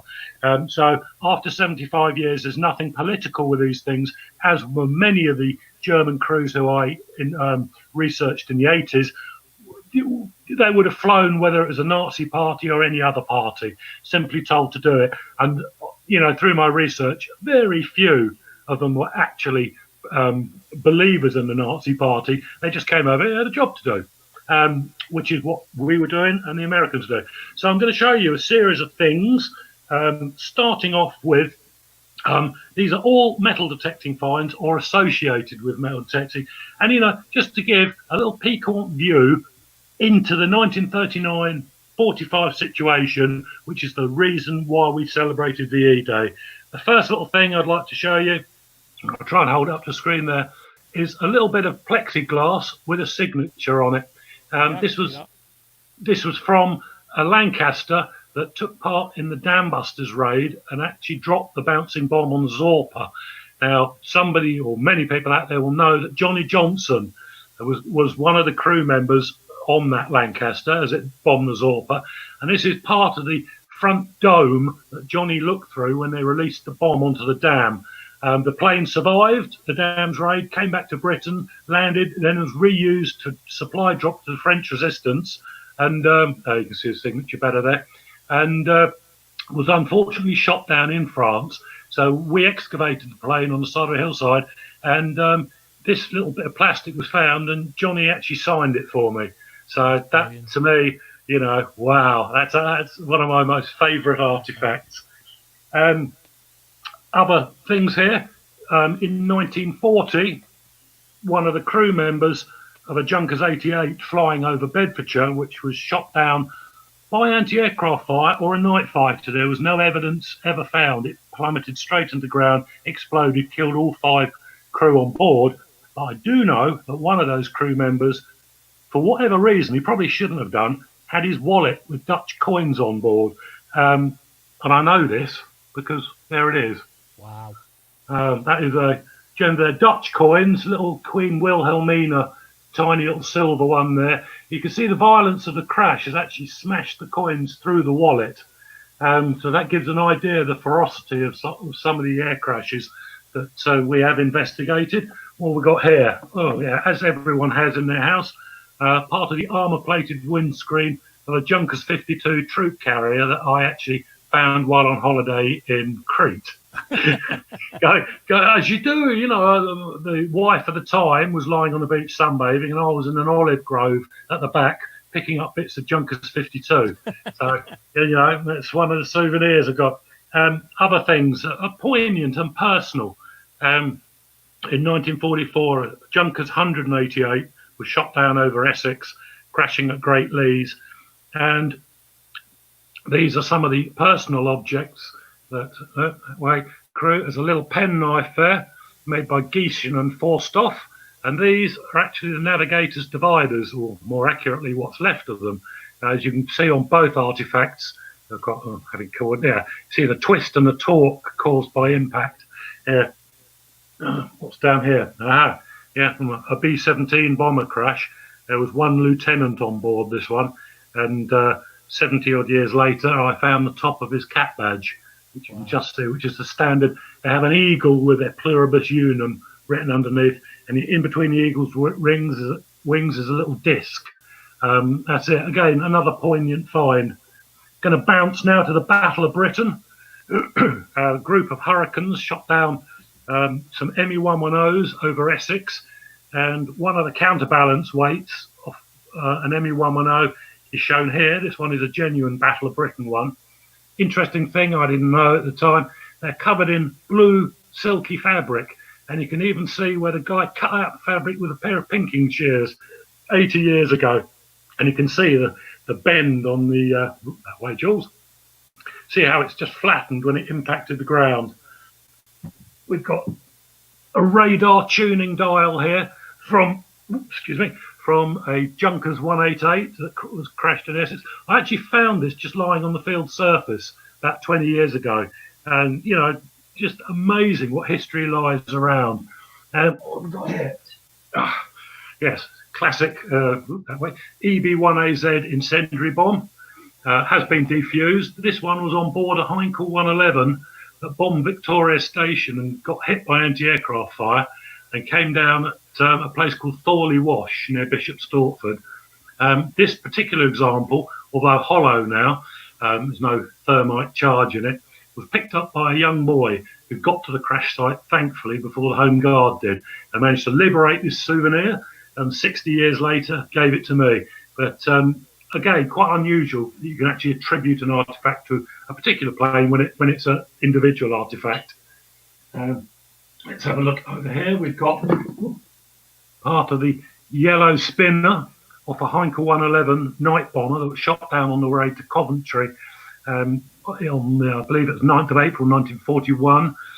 Shot down by a Defiant, again, which was a rudimentary night fighter, literally a Hurricane with a turret on the back with 4 Brownings. So very, you know, snuck underneath the German bomber and gave it a burst, and it came down and crashed near Hitchin in Hertfordshire. Still got the yellow paint you can see evidence of there. This is particularly interesting. This is some artifacts from the first B-17 that came over to Britain, or certainly in the first batch. There's a B-17-1 under the Lend-Lease Act.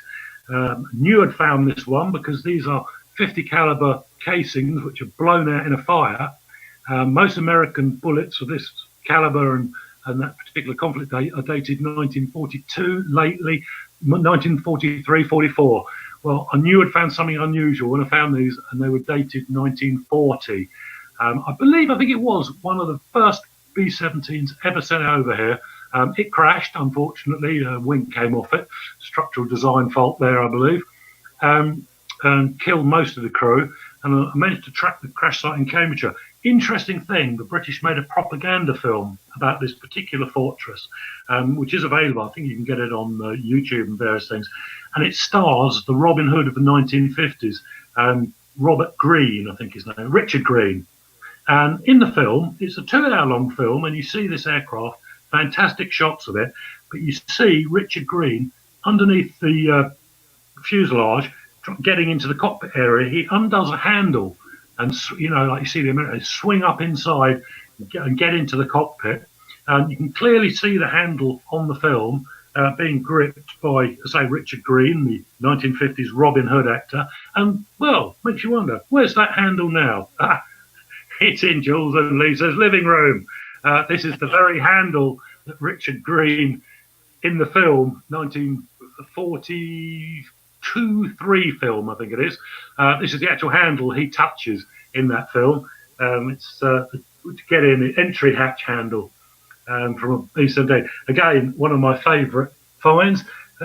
Here we've got the bomb sight mechanism from a Wellington returning from a raid on Cologne, badly flak damaged, and it crashed in Essex and crashed right next to a river.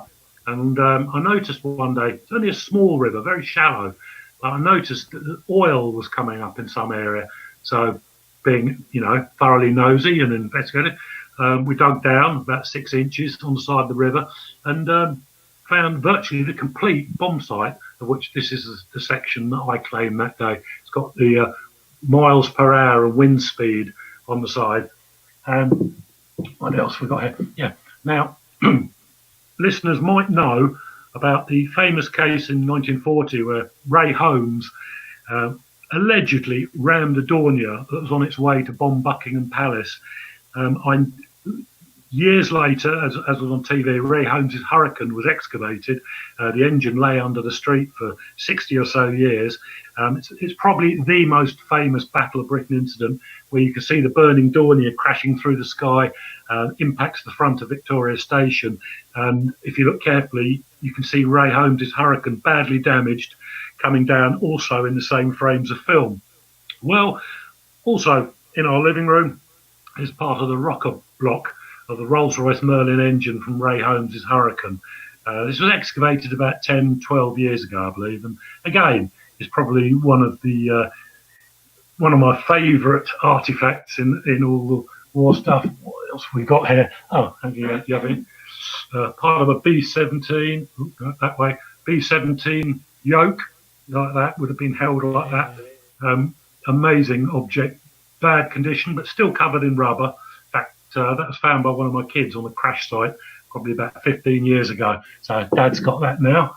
Dad also found the throttle quadrants, which when the B-17 takes off, you can see on the films, they pull back on these. Amazing. These things, had actually been touched by a Second World War air crew. Let's see what else we've got over here. We've got, oh yes, show this up. Got a complete navigator's satchel from a Dornier 217 that came crashed into the ground at high speed just outside Peterborough. When we found it originally, it had maps in it and various other items, which were, I believe, returned to the family of a navigator, or now they're in a different collection to mine. But an amazing thing. Unfortunately, a gentleman didn't write his name on it. But I do know who once owned this. The leather straps are still there, and you can see on this just how violent an air crash is. This is a leather satchel. I have personally counted. You see the end of it. There are over 900 holes in this artifact. And particularly poignant. There's a subject also I would like to cover. When I started the research in the very late 70s, early 80s, you could attend air crashes, and inevitably, you in some cases, you could find human remains still lying on the surface, particularly in some ploughed fields. In all cases where I encountered that, I used to get the coroner to come along. Sometimes they, in those days, it was a case of, oh, just leave it on site or bury it. But most cases, the police came along, had to open an inquiry. But you could find personal items.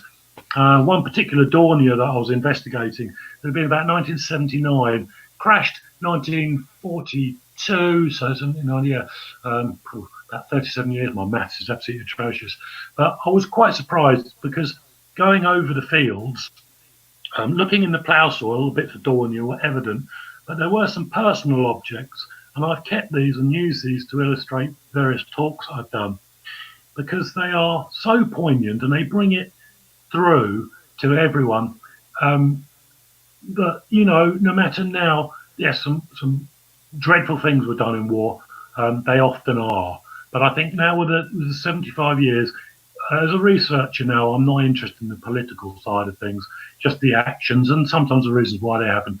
But everyone who passed away or died or was killed in the war was somebody's brother, somebody's dad, somebody's son. And that's the angle I come from. I'm very apolitical on this. And I'm going to show you some stuff now, which I found on the field surface. It would be about, 79, maybe 1980, that really bring it through. And I say I've kept these artifacts. This was a German Dornier bomber that crashed in Cambridgeshire. Was it Cambridgeshire? Let me think. No, it wasn't. It was again up near Peterborough. This was another one. Here we've got the remains of a flying boot, still with the original sheepskin wool lining in it, standard Luftwaffe issue boot. That was lying on the surface of the field, as was about 100 metres away, classic fragment of Luftwaffe boot. Now, when I first found this, it was it still is in reasonably good condition. But the interesting thing about when I first found this was there were 4 blackthorns ground into the sole, and they were hardly impregnated in. They were still sticking out. And I could picture this young lad walking around, maybe having a quick fag on the airfield perimeter before he launched. And there was only one German aircraft over Britain that particular night. And this, he was in it, destined never to come back, smashed across the fields, these guys were, bless them. And that's always been a bit poignant for me. When I think, what it is, you just never know. It sums up life in its rawness. None of us know what is just around the corner. This lad will have a cup of tea in the mess, have a laugh and jokes with his lads. 10 hours later, he was dead. And that's just, and that's why I think all these historical artifacts, particularly these aviation ones, military ones that come from the Second World War, they need to be treated with the utmost of respect because of the attachment, and the great loss that is attached to many. I'm just looking at my table here. I'm not going to turn this around and show you, but I've probably got 60 artifacts on the table, which are equating to, looking at that, all about 72 individual cases of loss of life. And that's when it really brings it home to you. I hope you've enjoyed what I've had to show. I will just end it if I can carry it, but No, you're right, Madonna. This, another one of my favourite things, quite big. This is what is left of a propeller blade of a Junkers 88 that hit the ground at about 300 miles an hour. This thing is solid steel. And it is bloody heavy. Very heavy, Lisa, very heavy. And you can see where the tips hit the ground, first of all, absolutely contorted. There are bits missing out the side of it and a huge crystalline break at the base. You know, and that is a propeller blade. But as you say, or as I say, each one of these things is treated with the utmost of respect. I look at myself, I'm only a short-term custodian of these things before I pass them on to a museum or something like that. You know, I have the honour of a personal collection at the moment, but it'll either pass down my family. Oh, one last thing, not quite. Yes, Nigel Bunting, famous RAF night fighter, Mosquito. Again, this is the classic thing about research and knowing your business. This is from a Junkers 188, again, shot down over Essex. And dear old Nigel Bunting put that hole through with a 20mm armour-piercing cannon shell, I believe on the night of February the 12th, 1944, or I'm not quite sure of the date on that, but I think it's around about that time. But particularly another poignant thing, you know, that is 2 inches thick of sheet steel. Wow. And a bullet or a 20mm cannon shell gone cleanly through it like that. Again, you know, artifact-wise, wow. You know, I look at this, I've had this for 20 odd years now, and it still carries as much power as many of these objects do. Amazing stuff. Anyway, I think that's me done on the just one seeing stuff keeps cropping up in my house. Yeah, if you think your car's got big exhaust valves, try one of these, right? This is from a BMW 801A radial from a Dornier 217 shot down over Cambridgeshire. BMW engine, it has absolutely beautiful engineering, still stenciled with markings on it, stainless steel base, no signs of rust. Well, obviously there won't be jewels, it's stainless steel, but the collar, the copper alloy collar, I mean, just look at that. That's what happens to an exhaust valve. It looks like some terrified fungus like that. You can see the damage on that. But yeah, now I'm going to really annoy Dave now, and I think that's me done. Oh, yeah, that's it. Dave, listen, everybody. It's been a real privilege to share my collection with you. So I'm going to hand back now to Dave, and I'll be with you for the rest of the show. But I hope you enjoyed it. That honestly, that was brilliant. You're such a natural orator as well as, you know, having the finds to back it up, and your knowledge. We had Adam Staples on the other week, and his knowledge of coins had me and artifacts. Oh, he's amazing, amazing gentleman. But, you know, when it comes to aircraft and such like yourself, I know you've been dabbling for many years, but that collection, and I'm sure that's only a fraction. In fact, you want to see the storeroom, Dave? Yeah. I've got another 2 Dornier prop blades out there, complete. As Kimmy says, Huntress Kimmy, she says, have you got another house for your finds? Because not only have you got your aircraft finds, but you've got your metal detecting collection as well. Well, somebody once said the other day, if your house accidentally just like burnt down or got trashed somehow, beware archaeology, because archaeologists come in 1,000 years' time and think that the entire Battle of Britain took place over one house. it's rammed in here, yeah, you know. But yeah, God, Jesus. Do you know, Jules? I watched 1917 a couple of weeks ago, and it occurred to me the amount of aircraft that must be lying at the bottom of the English Channel. There must be unbelievable amount of stuff. A friend of mine actually had a scan done on the English Channel. I think it was about a mile by mile, and this is going back some time now. That cost him thousands and thousands of quid. But it was crude radar then, but it give you a printout, and you should see all the aircraft wrecks on the bottom of the channel. Absolutely amazing, you know. But it's having the investment and the money to recover them. You know, if I could drain that bugger for just a year, oh, geez. But yeah, you know, I mean, Lisa doesn't wish that. No, probably not. Do you know what? I actually don't mind, because, you know, it's part of my passion as well.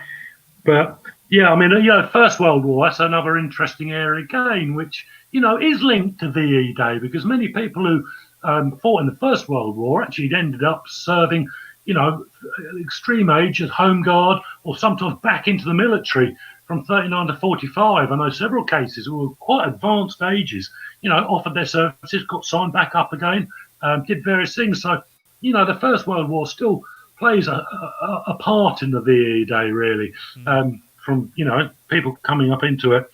I don't have a lot of First World War stuff. I dug a Zeppelin up 10 years ago, as you do. 14 years ago now. BBC asked me to find a Zeppelin. Hey, Jules, you got one of them spare Zeppelins hanging around? Oh, mate, yes, no. Anyway, I found it. And during the dig on that, we did find, and this is quite an amazing, I will show you again, Dave. You're going to hate me, aren't you, now? On the dig, I found, oops. So I can show it closely. Probably, it don't come out very well, does it? It's a German Imperial naval button from the Zeppelin crew. Wow. I had photographs of where they, the people who, bless them, who were burnt to death in it, and where the bodies were. There were these buttons in the fields, and interestingly, I also found in a piece of Zeppelin wreckage this British bullet, 303, which was embedded deeply in a piece that's now migrated. It was only a small bit of solder, but it confirmed that it had been one of the bullets used. And I gave this image, or a photograph of this bullet, to a gentleman who's just published a book called The First Blitz in 100 Objects. And I didn't realise, but the 5 flimsy British fighters that attacked this Zeppelin actually logged down the types of ammo they were using, and only one of those pilots was using this particular type of ammo. So he has actually attributed this bullet to a dark night in June 1917, and actually to the very person who fired it at that Zeppelin. Wow. And that, ladies and gents, for me, that's history. I know it's not VE Day, but, in my enthusiasm, just thought I'd share those First World War objects, because they are, in themselves, so rare. Looking at comments, Nick West actually put on earlier that his grandma helped liberate Belsen. Yes, I saw that. Must be a phenomenal story. A book there, I bet. We've got a World War II Canadian troop site to detect once the lockdown's over.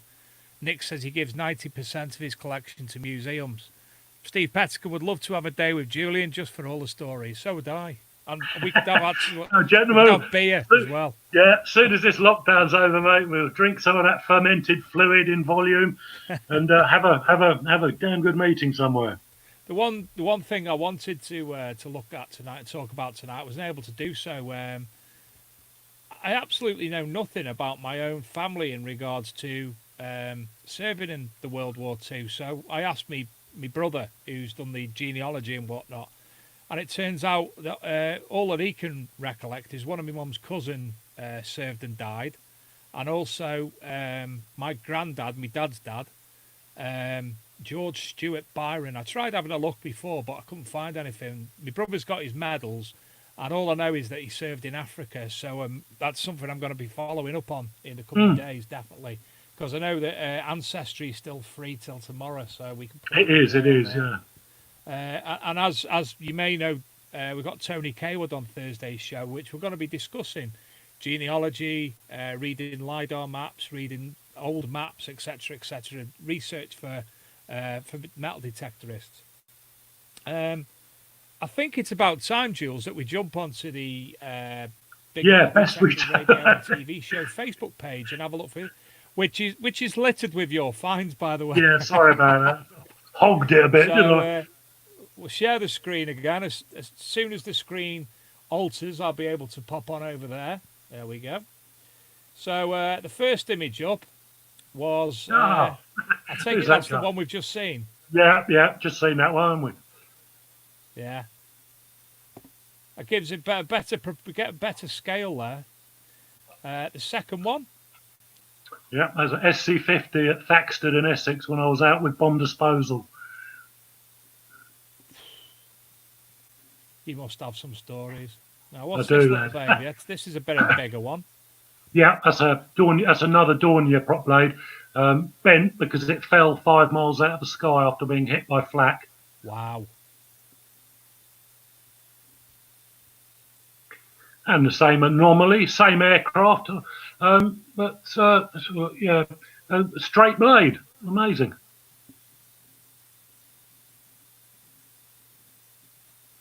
Is this the one that throttle. you showed earlier? Yeah, throttle quadrant B17. Still got Boeing on it, as you Bowen, can yeah, see. yeah.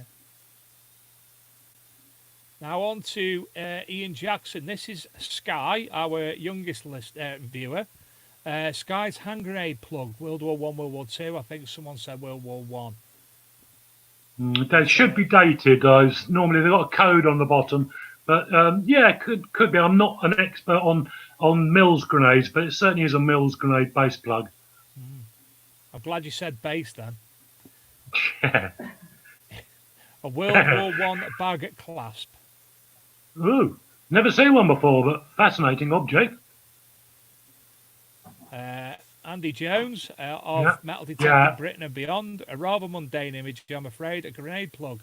It's not Yeah, Andy because I haven't got one. Yeah, they're beautiful though. I love the way they're stamped. Yeah. And I take it by looking into it, you can actually find out all the makers and that by that stamp. Yeah, you should be able to. Or certainly batch numbers. That's if the records are still around. Yeah. Again, Andy Jones, King's Own Scottish Borderers badge. Cool. I bet that's quite unusual. Not seen one of those before. Again, a child's Gloucester Meteor jet plane. Yeah, You've fantastic. also got one as well.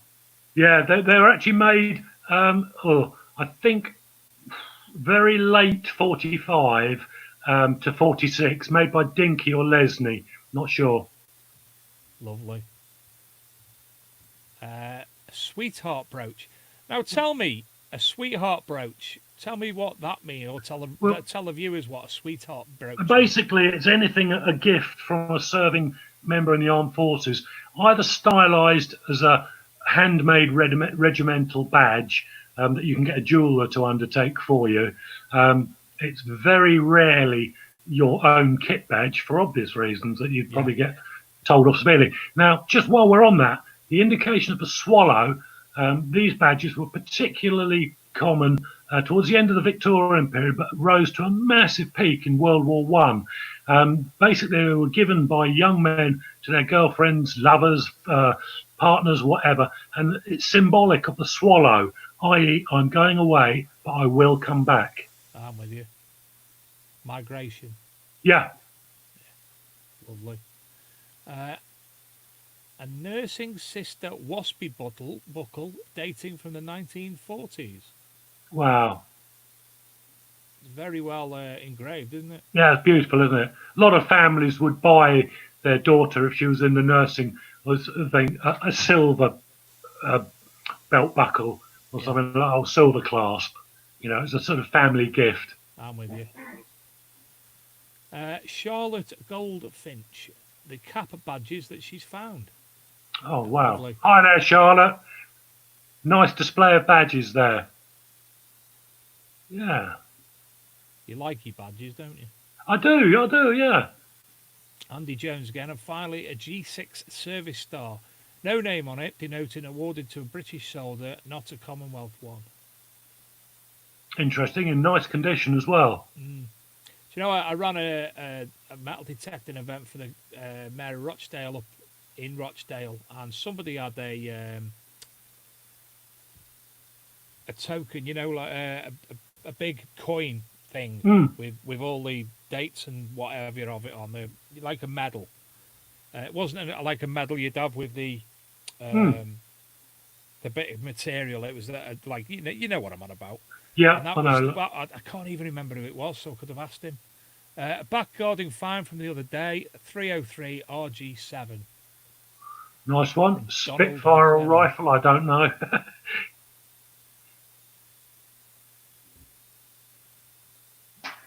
Now, Craig Jelly hasn't put an explanation, so I haven't got a clue what this is. It's just a button. No, I'd say I'm just, you know, if it's not aircraft, I'm not sure, but one assumes it's something to do, possibly naval, as those are cannons, or artillery. I'm not sure. So forgive me for everyone. I'm obviously probably wrong on that. It's a word I've started using a lot on the show when we're looking at finds. What a lovely patina. That's watching too much Find It, Fix It, Flog It. I know, mate. I know. Andrew Robertson Boyle. Yeah, standard. I think it's British 3-inch mortar tail, built out of very poor monkey metal aluminium alloy. That's why they corrode. You see, you know this information. Another one, Ian Jackson, British Columbia. That's nice. Yeah, I found the identical thing about 2 years ago. Haven't researched it yet, but yeah, nice find. Well, that'll spur you on. It will. He thinks these are something to do with the war as well. Canada. Yeah. I mean, if found on a training camp or some village billet somewhere, almost certainly Second World War, I'd say. The patina looks right. Gary Neighbour, a lovely women's land. Yeah, do you know, what a find, eh? Fantastic. That makes you think as well, because you don't necessarily think of women when it comes to the war. Obviously, there's been some great programming on this today and yesterday, and there was one I was watching about women in the war yesterday. There's also one of Captain Tom, Colonel Tom, Major Tom, ground control. We got there. Got to slip it in. There was actually a program with him talking about his experiences in Burma. Yeah, I saw that. Yeah, fascinating. Not long enough. Obviously resonated with my wife. David Meiklejohn, some sort of shell for anti-aircraft. Yeah, again, you've got to be an expert, but possibly 3.7-inch AA. Barry Pritchard, beach find caliber. in Scheveningen. Scheveningen. Schweininger. I can't read the writing. Alongside a 20mm Hispano Suiza shell, but that isn't so tidy. Beautiful though, isn't it? Yeah, it's not bad. Yeah, it's a 50 caliber bullet. You can see could have been quite cold then because the barrels left the rifling on it. Yeah. Well, you pressed the wrong one then. Grant Wybro, my penny Spitfire made by the ground crew. Brilliant. Nice. A subject close to my heart. The earliest one of these, weirdly, that's been found is made from a Charles I penny. So somebody made it obviously 300 years after it was struck. But you fold the penny in half, then get wire pliers and pull the wings out, cut the cockpit out, cut it again, cut the wings out, cut the chain. I did an article on this about 10 years ago in treasure hunting using a paper disc showing you how you fold it, cut the wings out and do everything. And so you can make your own.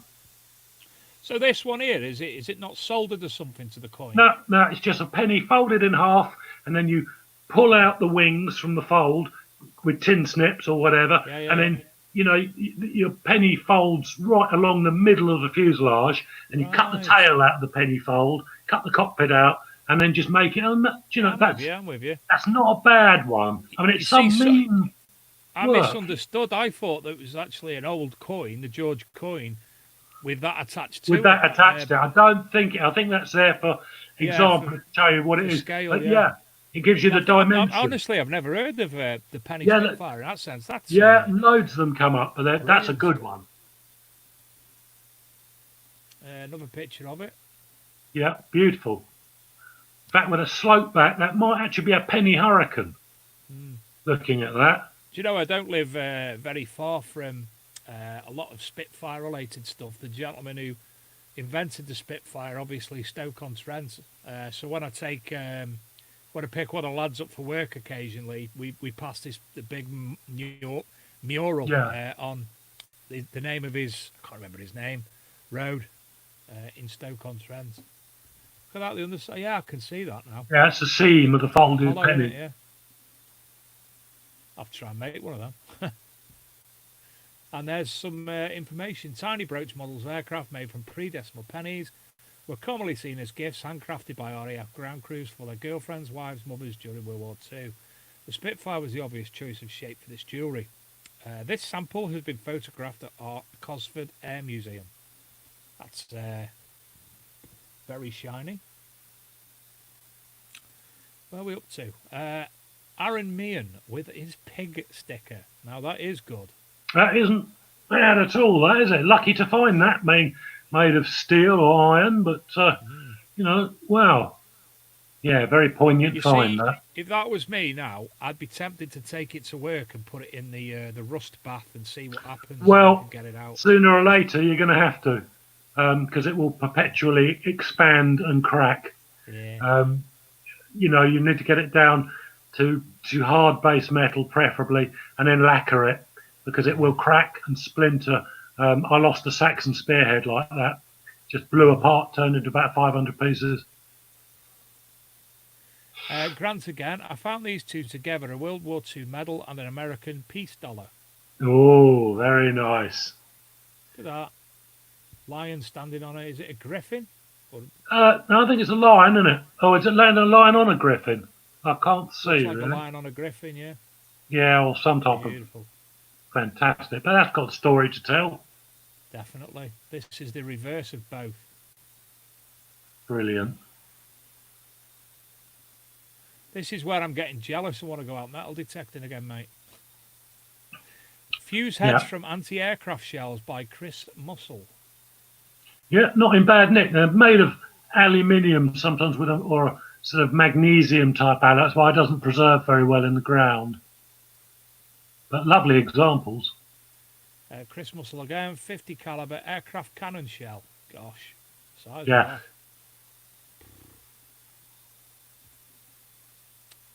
Various badges and a medal. Very nice. Oh, no. Lovely condition.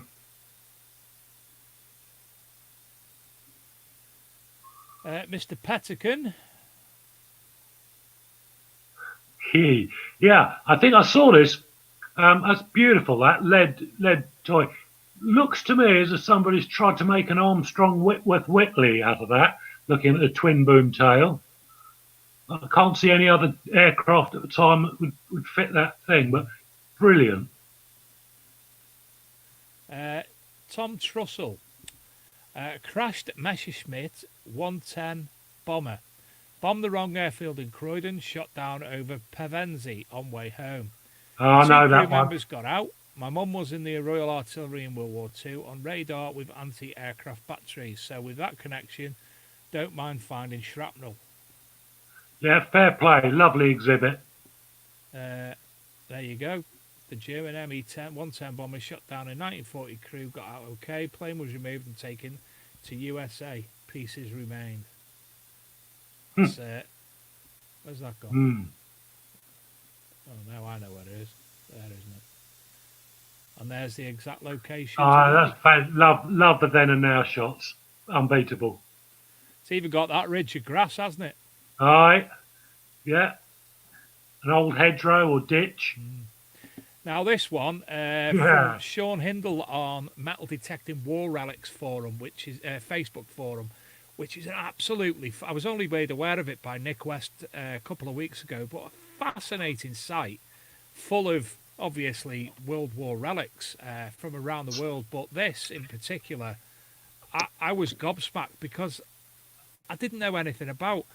This is one of my most treasured little scoops. These are all British 7.92mm BESA cartridges. They've been made into chess pieces, found on an old tented transit training camp used by an armoured unit just before they left for D-Day. Very personal find. I was gobsmacked at them. Yeah, I was too. Absolutely fascinating. Do you know there's an image that's disappeared? Now, am I getting all the comments here or not?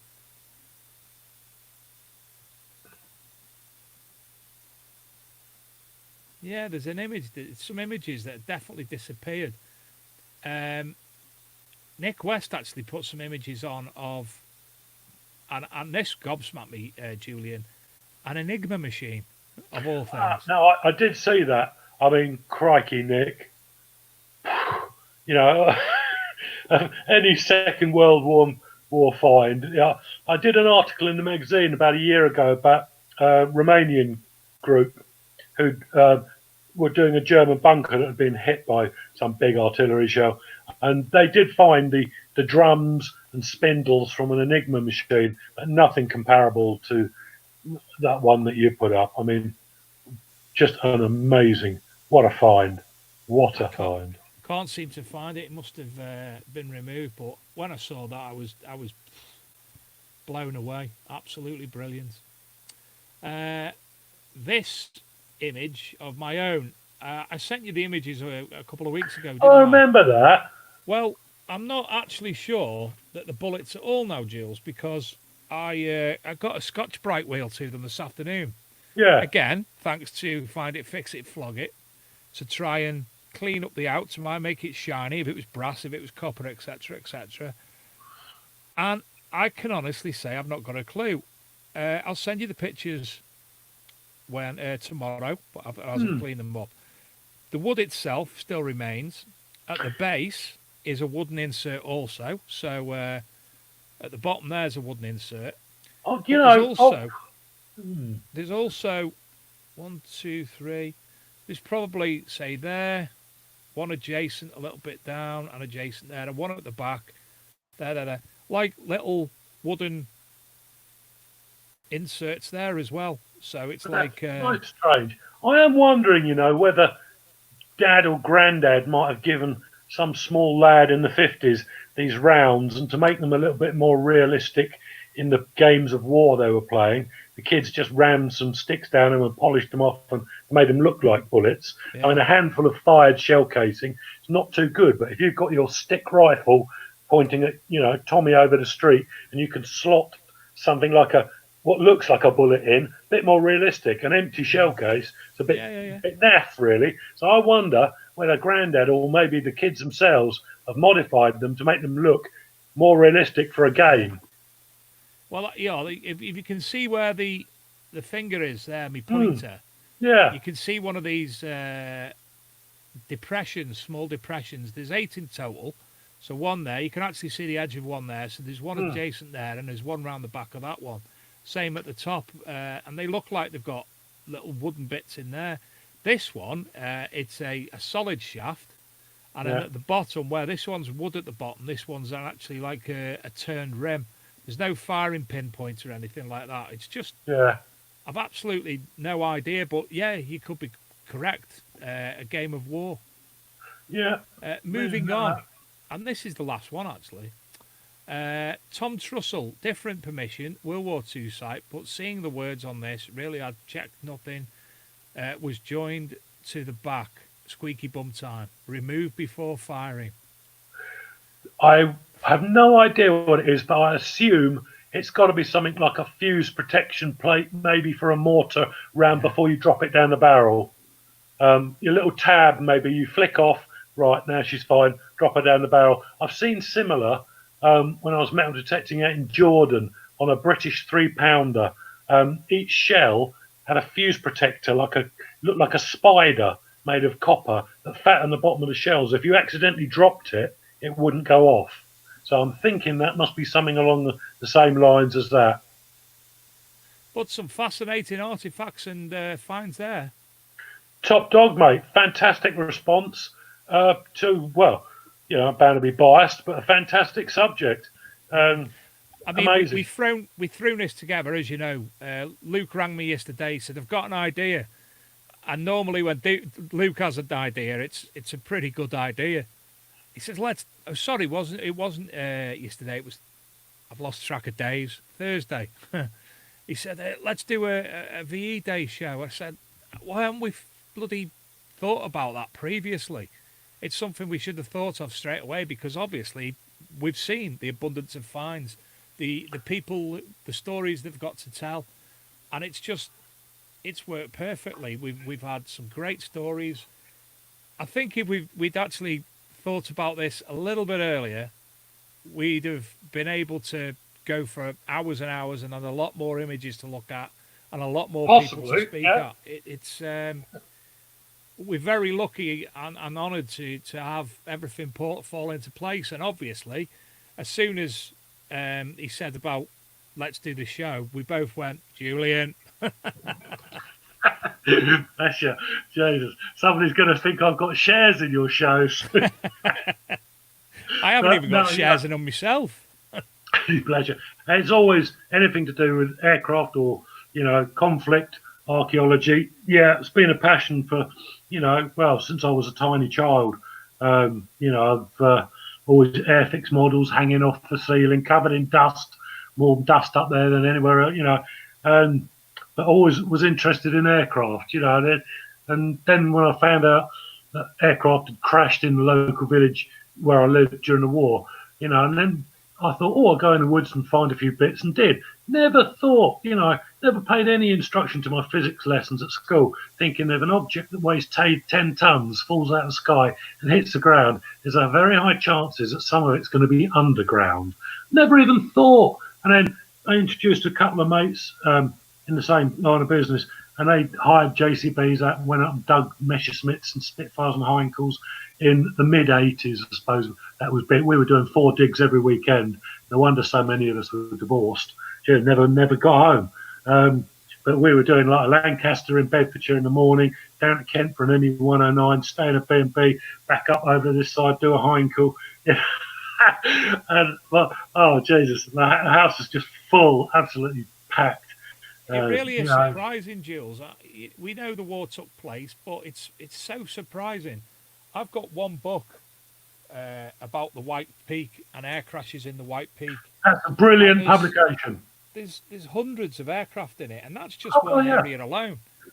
The more we speak about it, the more you realise how many aircraft from the Second World War are actually there. Yeah, I mean, the intensity steps up around theatres of operation, i.e., like German cities. There's a lot peripherally round them. If you come to England and go to Duxford, I know some fields around Duxford, they've got 6 aircraft crashes per field. So you've got Thunderbolts, Mustangs. It's not unusual. We dug a lot of Mustangs there 20 years ago. And you do a Mustang, and you look about 100 feet away, another Mustang site. Oh, we do that, get the license for it, do that next weekend. Absolutely. I did a Thunderbolt there that had gone in vertically from about 1,000 feet. A big round engine that hadn't gone anywhere. But I think they had 6 machines, 650 calibers, stainless steel tip barrels.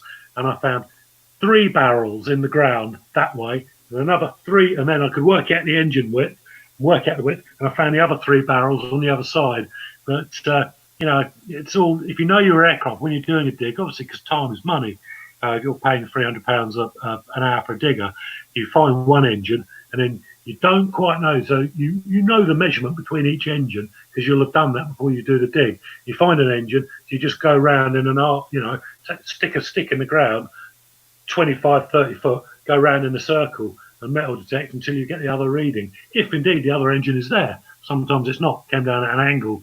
But I look back on 40 years and the privilege I've had of seeing Hurricane engines, got it all on VHS tape as well, 98 hours of it. I really must get that converted. Tom Trussell says, can you have a look at his watch stroke dial on my post in replies? So one of them posts that he's put up on our thread, have a look at there. You'll be able to find. Yeah, will do. I'll do that tomorrow morning, Tom. I was trying to share the screen again just to show. Yeah, do it now if you can. No.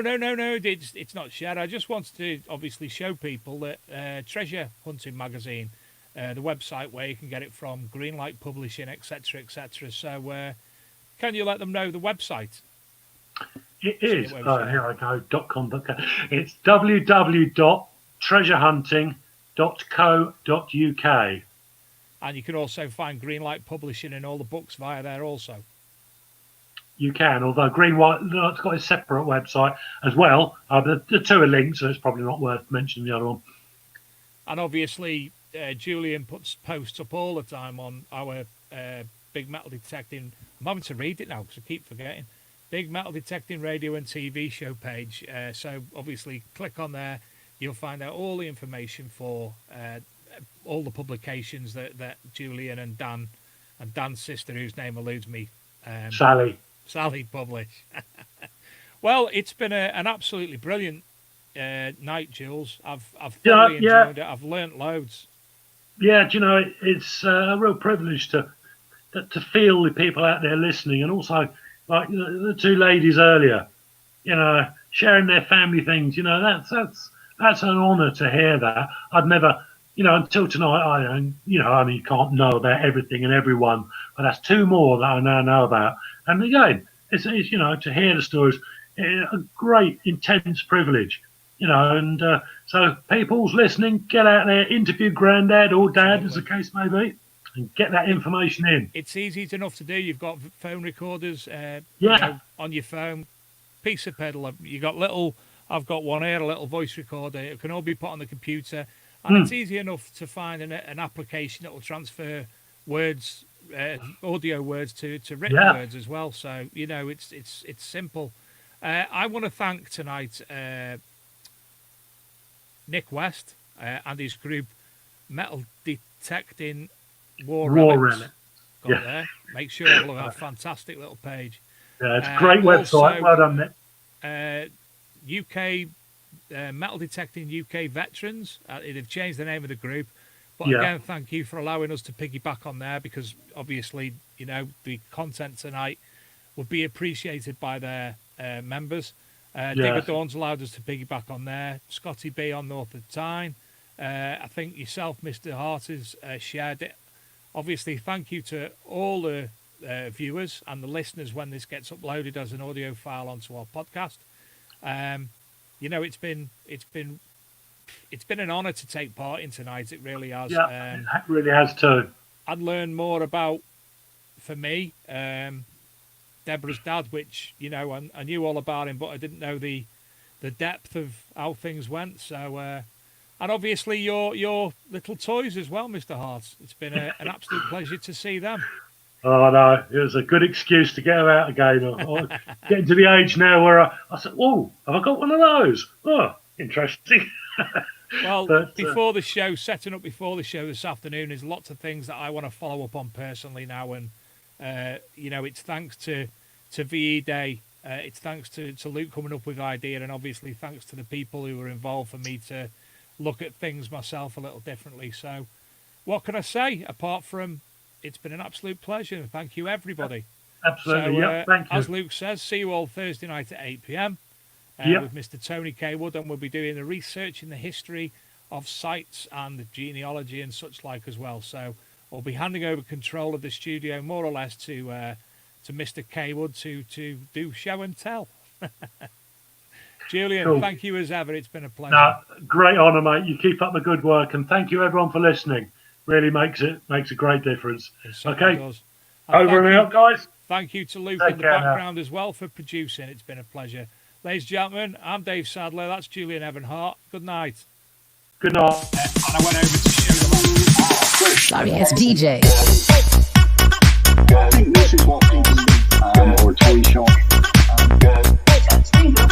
A little bit too about the situation.